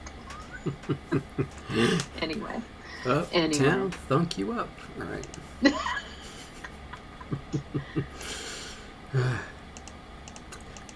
By the way, I'm going to do this public service announcement. Don't do Uptown Funk as karaoke. It just doesn't work. I mean, it's not really a singable song. Like, it just has... there's a lot of, like, talking, and there's a lot of repetition. It was... the original is very, very cool, but it was more about performance than, like, you know... Like, there's no way you can sing it well, right? And I'm also going to say that for any song I attempt? No, you're great. And when we do our joint karaoke, people will see that. But I was going to say Pyromania by Def Leppard. Because there's, you know the song Pyromania by Def Leppard? Rise up, gather round, rock this place to the ground. Yes, I did not Let's remember go for its title, yeah. But okay. Anyway, there's not enough singing in it. There's a lot more talking. And actually, the same kind of thing it almost goes for the famous one, Pour Some Sugar on Me. Oh, yes. Mm-hmm. You know, because it's mainly like just almost talking. Love is like a bone, baby, come on, get it on. Living like a lover with a radar phone, and so on. It doesn't work as well. That one works a little better because, you know, it's famous, but, you know, I don't know. So, yeah, what are we doing? Sit? So you typed a note, first and foremost, sit or hide, and then Applesauce Project came back with sitting and hiding could be the same verb. Oh, wow. Which could be, because if you're sitting still, then you're trying to camouflage in your environment as a rabbit. Yeah, the rabbits aren't very smart. Could be that's interesting. To be still. Oh. Or sit with no object is to sit. You sit yourself means to hide.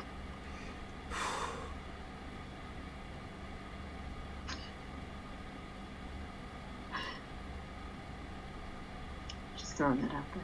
I know. This is my beach ball while you're emoji. thinking on that, we've got suggestions for hijas or hilas. I like hijas. Let's do that for something. Excuse me. Yeah, hijas. Your excuse. Thank you. Hijas, and then hijas. Oh my gosh. Yeah. Oh my gosh. And where is it? Somebody had just said it. Anime fan pointed out, this is Val initial. It's freaking Dakota.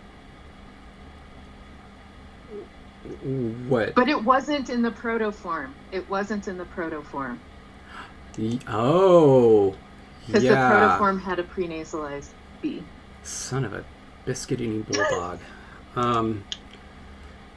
Okay. I was like, how did we miss that? That's why.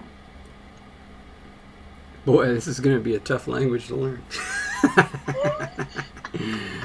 All right, let's... going to work for this. Oh, here we go. Note.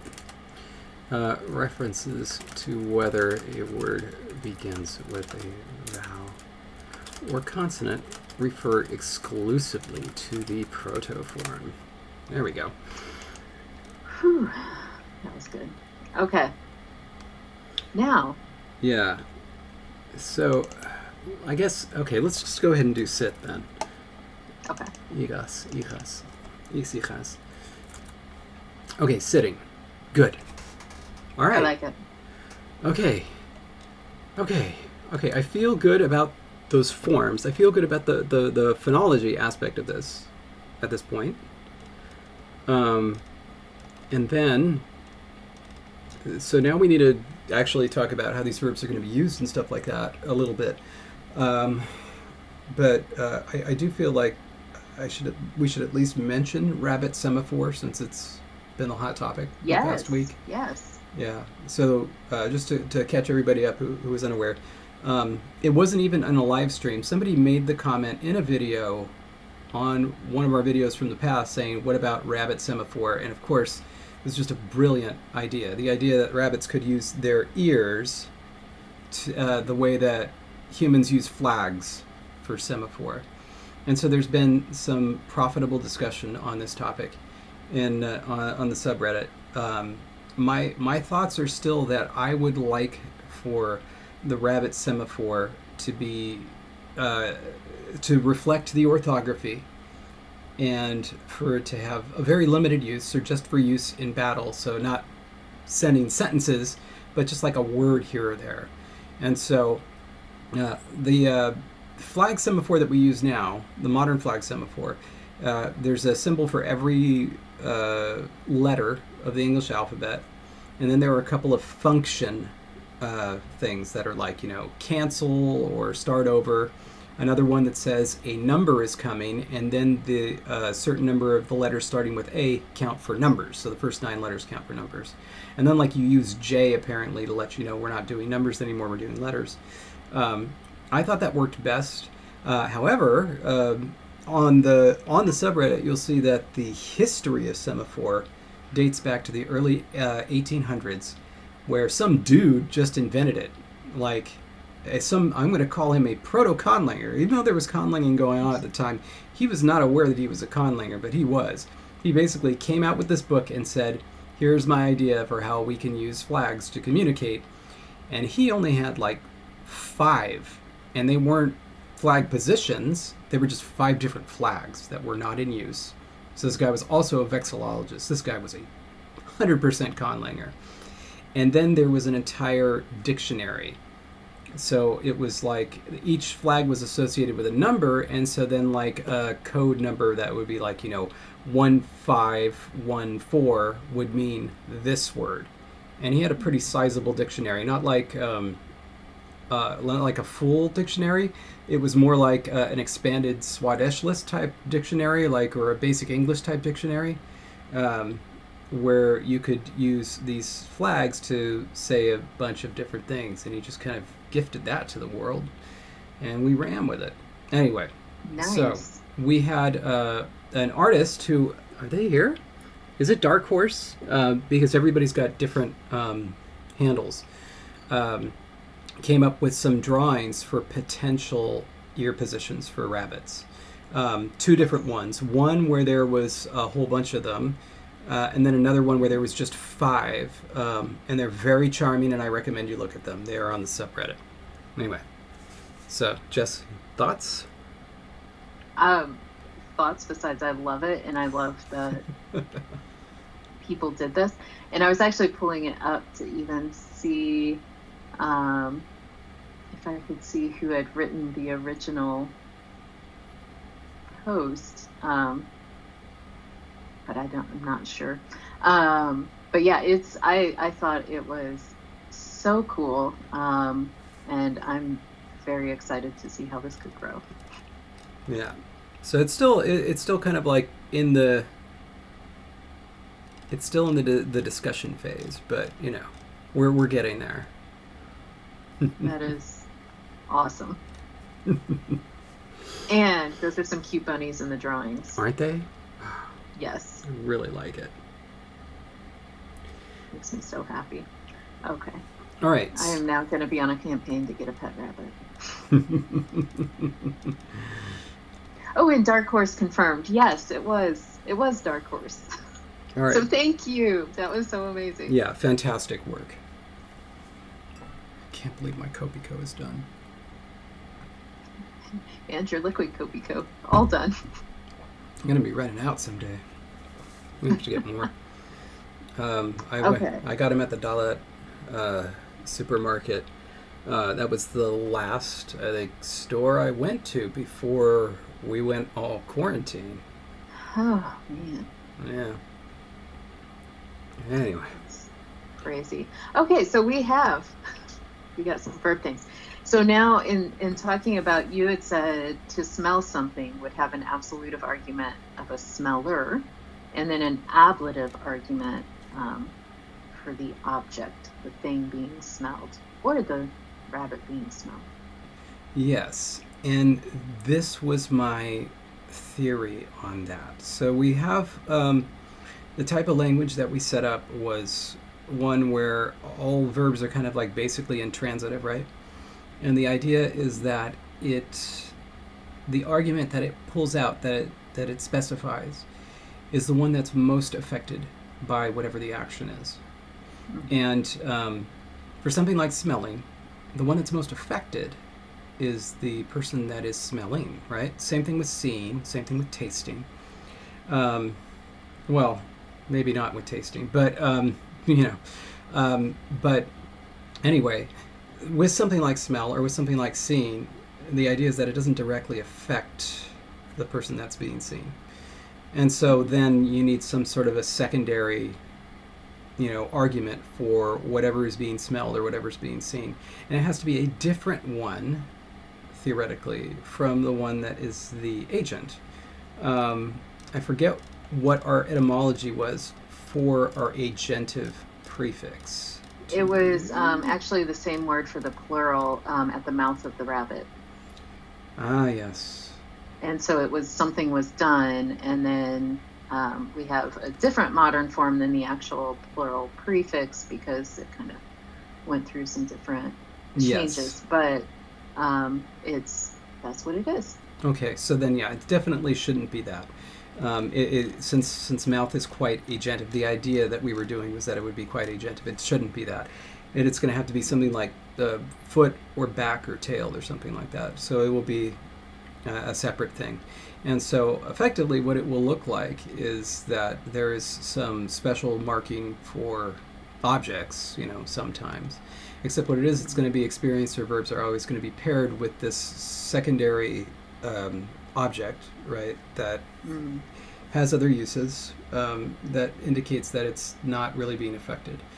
Whereas agents are going to be affected by or marked by a different one that indicates that they enacted the action with their little mouth. Yes. Okay. All right. Okay, so in the very small amount of time that we have left, do we want to talk a little bit more about verb usage?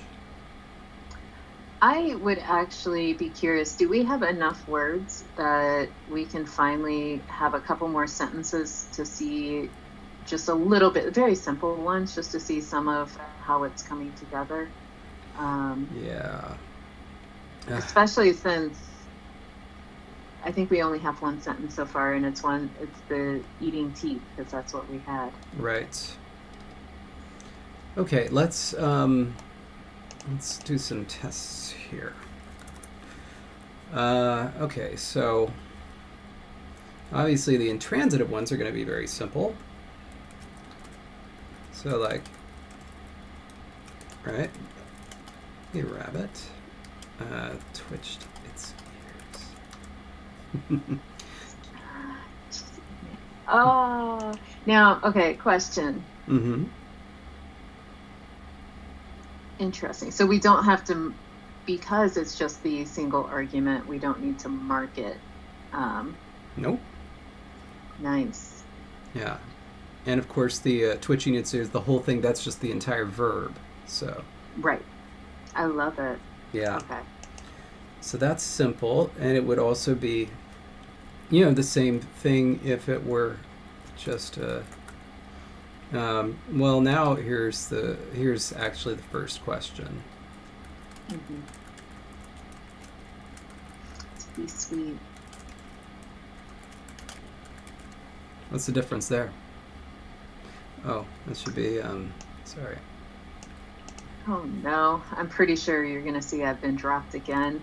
So okay. I got to see the first half of what you typed. Mislenime. And then the second one half is mimislenime.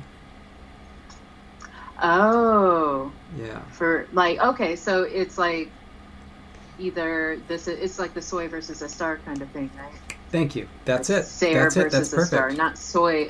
Why didn't I say soy a stoy? No, I said soy a star. Oh my God. But so, that would be it, right? Yes, you're right. The rabbit is sweet. Right. That's perfect. That's perfect. By the way, I had this idea for a Sesame Street song, but unfortunately I could only get one line. I need to really sit down and think about it. But you know that the old standard, "How much do I love you?" Ba ba ba ba ba. How far is the journey from Ser to Estar? Oh, wow. Nice. That's a good one. And it'd be an educational song about where to use Ser and where to use Estar. But I could never think of any other lyrics. Just that one. Nice. Okay. So that's perfect. And I'm going to make a little note of that. Just so that we will remember. Back online, too. Yes. Okay, so that's good. That's perfect. Okay. So let's go ahead and let's make this. The rabbit is twitching its ears. Okay. And now let's do. Were any of these? Oh, the touch with whiskers, of course. That's very transitive, isn't it? I feel it is. Okay. So, ugon ime, and then n, right?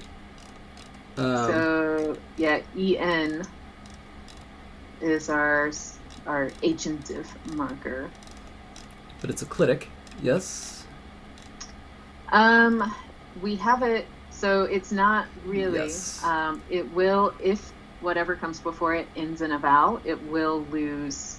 So it's kind of a clitic, but to the word before. Yes, and then of course, ime does end in a vowel, and then what is? Well, is something touching the rabbit with its whiskers, or is the rabbit doing the touching? Oh no, you are absolutely right. It means to be touched with whiskers, doesn't it? Oh my god. That's what it means. Oh darn. Yes. Okay. I mean, I guess one rabbit could touch another rabbit, and we could just have ime twice. Hold on a sec. No, but you're right. Otherwise, we have the word pada, meaning paw. So like maybe the rabbit touched a paw. The rabbit with whiskers touched the bunch of berries. Its whiskers. Or that too, huiba. Oh, that's a nice word. So, ugon huiba anime. Ugon huiba anime. That's it. And then, but yeah, touched with whiskers. That's right. Or brushed with whiskers. Unsays. That's. And then. Oh, we're going to need to define all of our transitive style verbs that way. Yeah. In a very passive reading. Yeah. Nice. Oh, I like that. Unugon huibanime. So, unugon huibanime. Yeah, the rabbit touched a bunch of berries with its whiskers. That's beautiful. Yeah, it's. Yes. I'm really liking the way this is coming along. I just needed to see some words put together to feel like we've made progress, and we have made progress. Yeah, it's pretty cool. Yeah, I'm liking this. Okay. Nice. Okay, so side note. Oh, I'm sorry, you're right. Yes, it is absolutely a single berry. Or no, wait, no, we didn't decide that, did we? I mean, no, but that makes that does make sense, though. That does make sense, though, right? So unless, well, no, here's the thing: is it going to be a word that just means a cluster of berries, and then the plural will be several clusters, several bunches? I would think so. Yeah. It could be its own word. Because, that's the type of a thing where it's like, let's say that it would be the type of thing where there are individual words for the different types of berries that they encounter and interact with. But then this is also just a word that means, that geographic formation. And then it can be used for other things. Kind of like that. That could have been used for a plural. I mean, it didn't happen to be, but it could have been. So quick question. Mm-hmm. Up above, should we change all these verb forms here, like Jessie is twitched ears? No. And then would hop be hopped? No, remember, because it's by what's most effective. What's most affected. So with twitching ears, that's just a behavior, like treading water. So it's like... So here it's twitch, and then when we use it in a sentence, it is the rabbit twitched its ears. Yeah. Well, yeah, but the ears... So we don't need the definitions to be perfective up here. That's what I'm saying. Sorry. Not me. Well, okay, perfective... I'm talking about the aspect alone here. Got it. Okay, no, I understand now.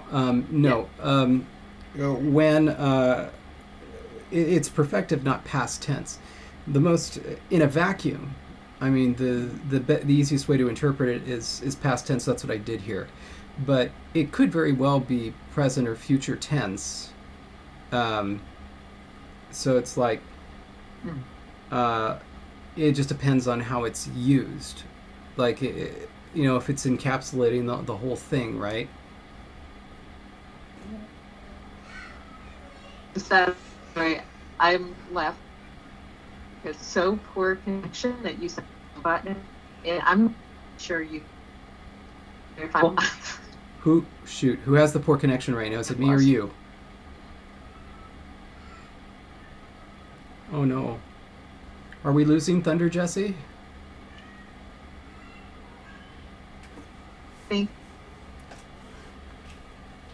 Oh, maybe I'm back.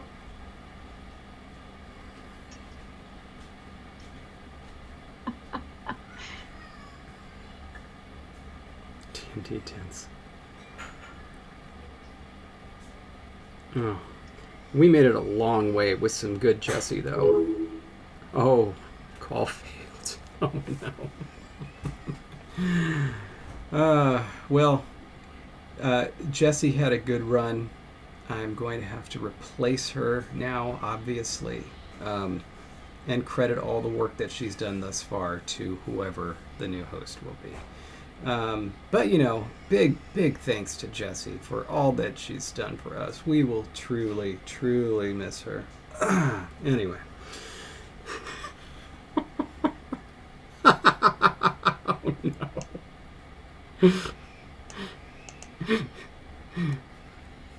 This is, oh, that's right. I'm not answering. Hold on.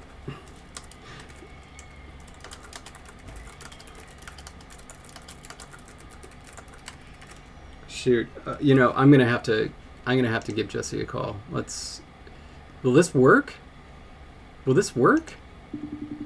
think this will work.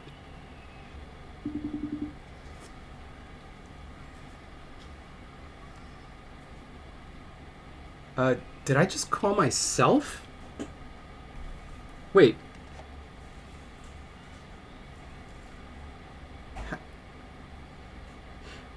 The thing is, I don't want to...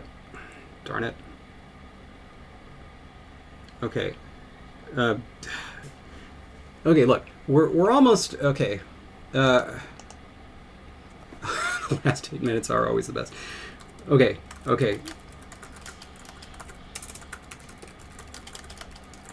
All right, here we go. I'm going to put on notifications again. And, okay. So there. Now you can call again. And hopefully in this short amount of time, nobody's going to, text me their social security number, which happens to me frequently. Here we go.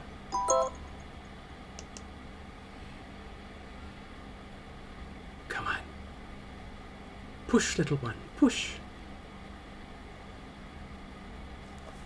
How is this not working?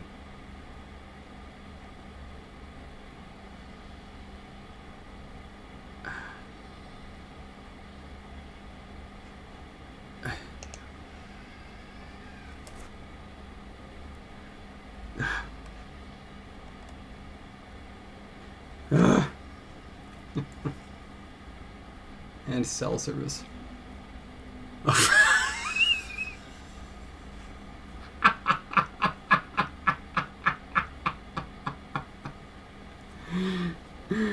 Oh my God. Here we go. One more time.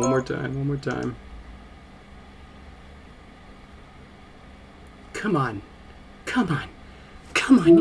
Oh, look who it is.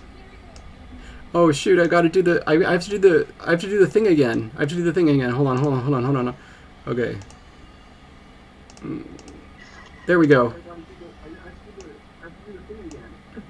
I should probably mute that video. Yes, you should. All right. Okay, here we go. I had to hear what you were saying. By the way, did you see Aaron's text? No. Was I texted? No, Aaron texted me and said, like, hey, hi David, here's my social security number. It matches our address and listed 123 nice. Fake Street. It was great. All right, so that's awesome. Oh, I am so sad I missed that. Yeah. Gosh, it's getting hot here now. Okay. What are we doing? So I remember because you were talking about the difference between perfective and past tense, which oftentimes in context, perfective can be used to indicate past tense. Yeah. But in other contexts, it doesn't have to be, which is why we should leave it as twitch ears instead of twitched ears. Yeah. It's good. It's good. Yeah, somebody in the comments called that the D&D text, which I thought was great. I'm sorry, the D&D aspect. Anyway. Okay, so, all right.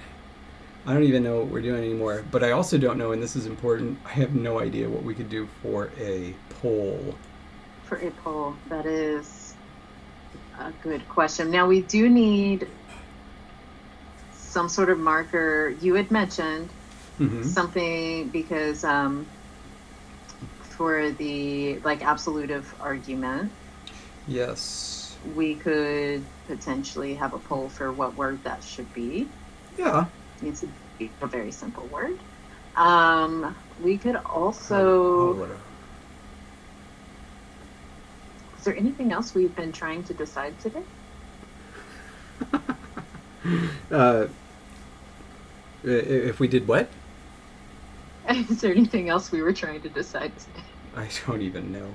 I mean, we were going to have an honest and frank discussion about verb usage. Yes, and then we got thunderstruck. My phone happened. So exciting. So very exciting. Okay. Okay. Yes, I don't know what they should vote on either. This may be a decision we decide after the episode. You may be surprised as well. Yeah. We'll randomly. We could make it a poll about what, now that your Copico supply is running low, what the next candy should be that you eat on air. Do you think anything matches the richness, the flavor, the luxury, and the, Well, you still haven't shared any of the Copico with me, so I honestly, I can't answer that. Cannot answer that.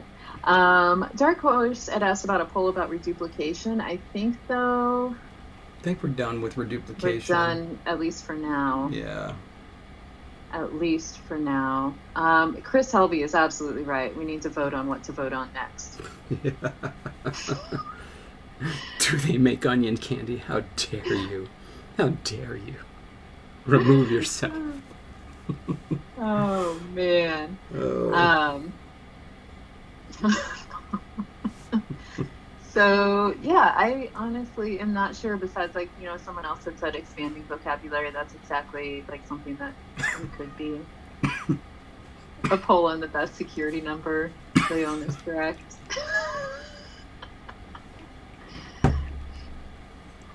So many. Oh, somebody. Okay. Pronouns. Applesauce project. So what about maybe some pronoun forms or origins of pronouns? Some sort of poll. Yeah. Let me gin up something about pronouns. That'll be good because it'd be nice to have them. It'll make things nice and easy moving forward. It would be. Mm-hmm. So yeah, we can shift our attentions to pronouns, and then we can figure out how to further delineate our verbs. because I think that the two forms we have, they're going to take care of a lot. A lot. And then, what else might we need? And just a second. Where was it? Oh man, I've lost it. Oh, Mike had asked about maybe a poll on number words. So that is something to keep in mind for moving forward. When we need a poll, we need to know how many little digits do rabbit paws have? I feel like there's 4, but I feel like there's 5, and I wonder if they have the same polydactyly as cats often do or not. They definitely have at least 4. Looking at the paw print.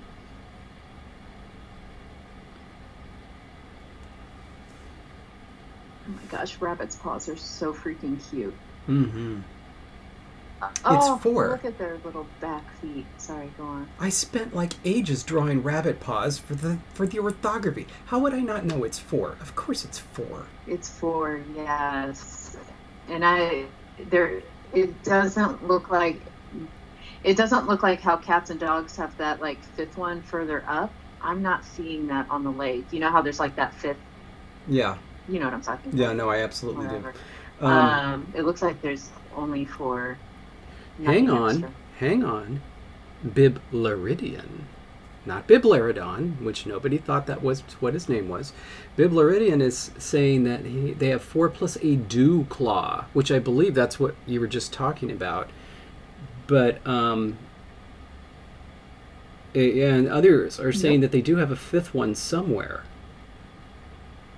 And is that 5th one, is it on the way out or on the way in? I did not see it here.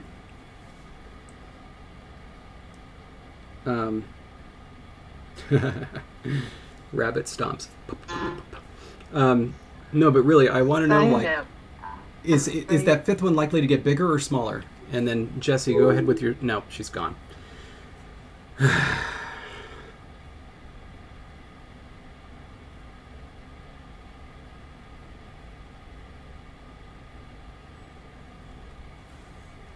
Oh, poor Jessie. I mean, Jessie's ghost. This is a note from beyond, of course. She is. This is a great setup for a sitcom, you know, because she's a ghost that's now embedded into this shared document, and so the only way she can communicate with us is through the document. Yeah.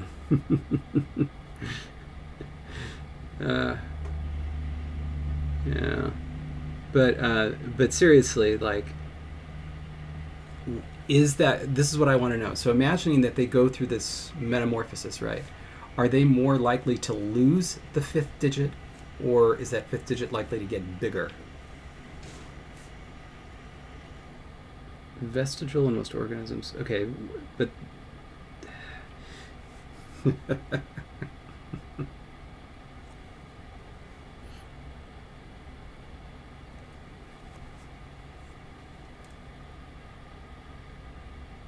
was there already a show like that?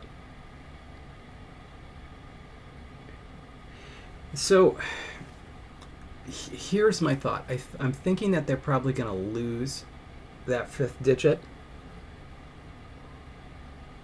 Some people are saying bigger.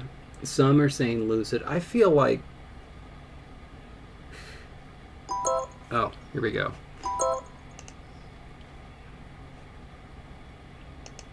Come on.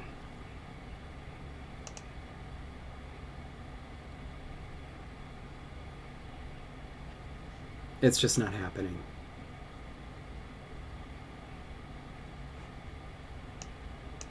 I'm really sorry, J-Sauce.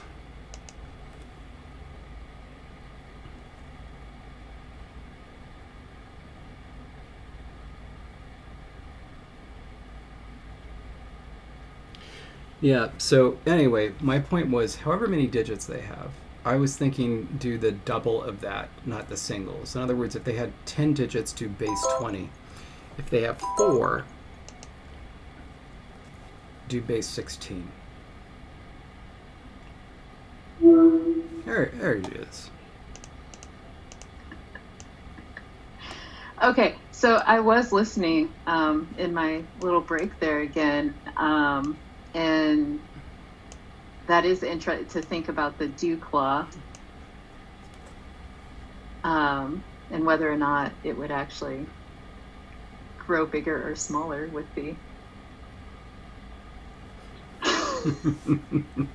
So then here's the thing. So yeah, if they're going to have 4 digits, then I think it should be a base 16 system. If they're going to have 5 digits, I think it should be base 20. And the reason I think that is because they're going to be dealing with such large numbers of rabbits that it just makes sense to keep the numbers as small as possible in terms of their phonological form.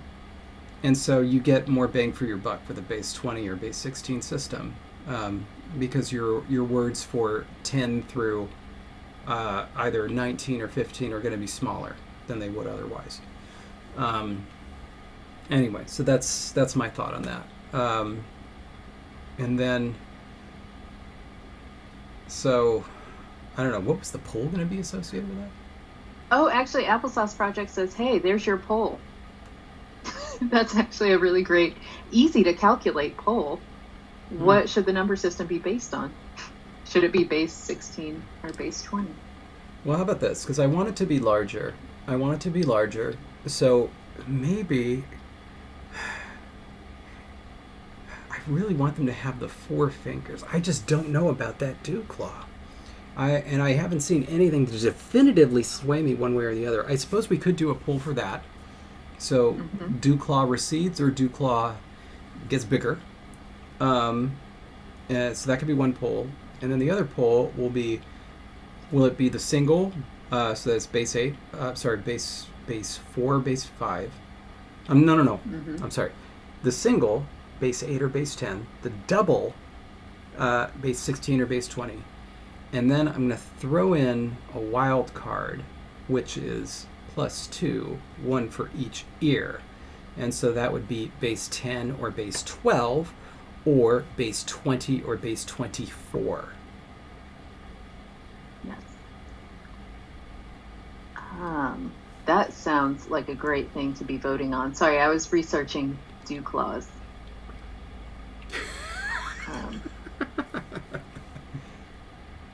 Make the dew claw morph into a weapon. Oh. Yeah, they could use those dew claws to cut open the onions that they're going to throw. It's going to be becoming Pompoko really quickly. Pompoko? Okay, have you seen Pompoko? All right. I think I see it now. I see an image where some people are pointing these things out. It seems much smaller than perhaps what you would see on. It's not marked by a pad or anything. It's just the claw. I have to ask the question. Bibloridian says, if the transformation is mutagenic, which it is, I would imagine the dew claw would almost certainly disappear.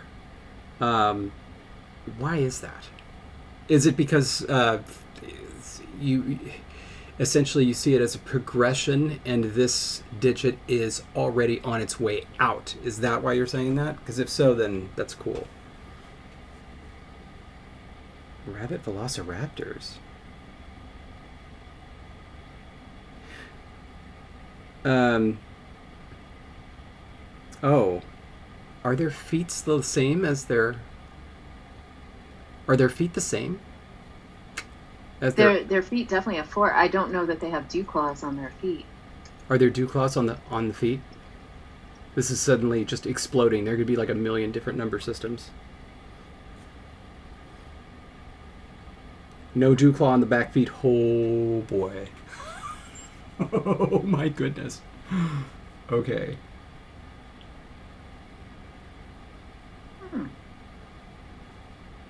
Did you know that another way to say that a rabbit is hare-like is to say it is racy?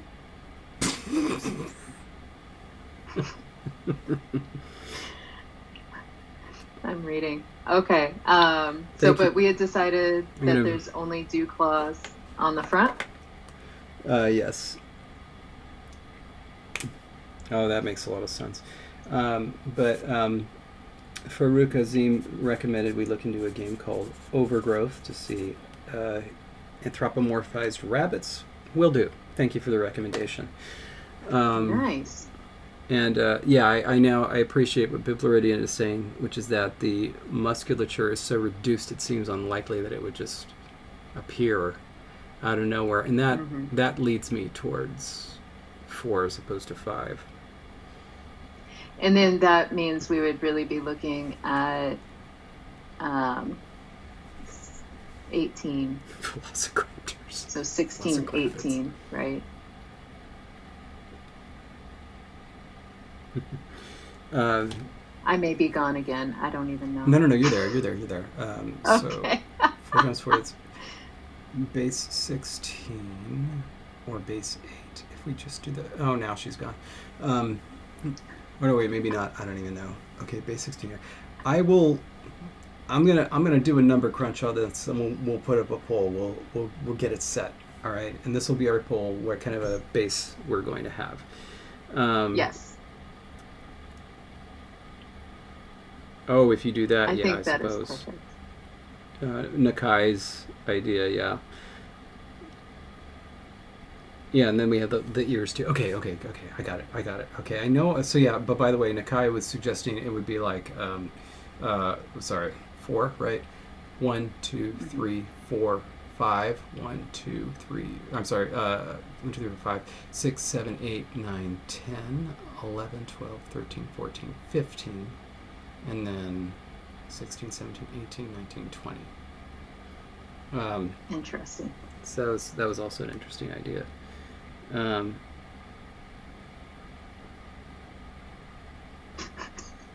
I get that wrong? I have no idea if I'm even here. I don't even know what to look at right now. Okay, but trust me, I will make it so that it's correct. I will do it. And then, in the meantime, Jessie, I know that you and your family have a lot of preparing to do as you're assembling your sacrifice to the thunder gods. So, yes, my fingers are crossed for you, and I really do hope that you appease them, and that you're not wiped out. Thank you. That's always a positive thought. Okay, perfect. All right, so yeah, are we done? Time to sign off. Yes. Because I'm gonna disappear again, you know it. So while I'm here, I'm gonna say thank you, everyone. You have been wonderful, and next time I will get that social security number for you, print it out, everything. I'm sure. Notarized. Stay grammar. Later on, everybody.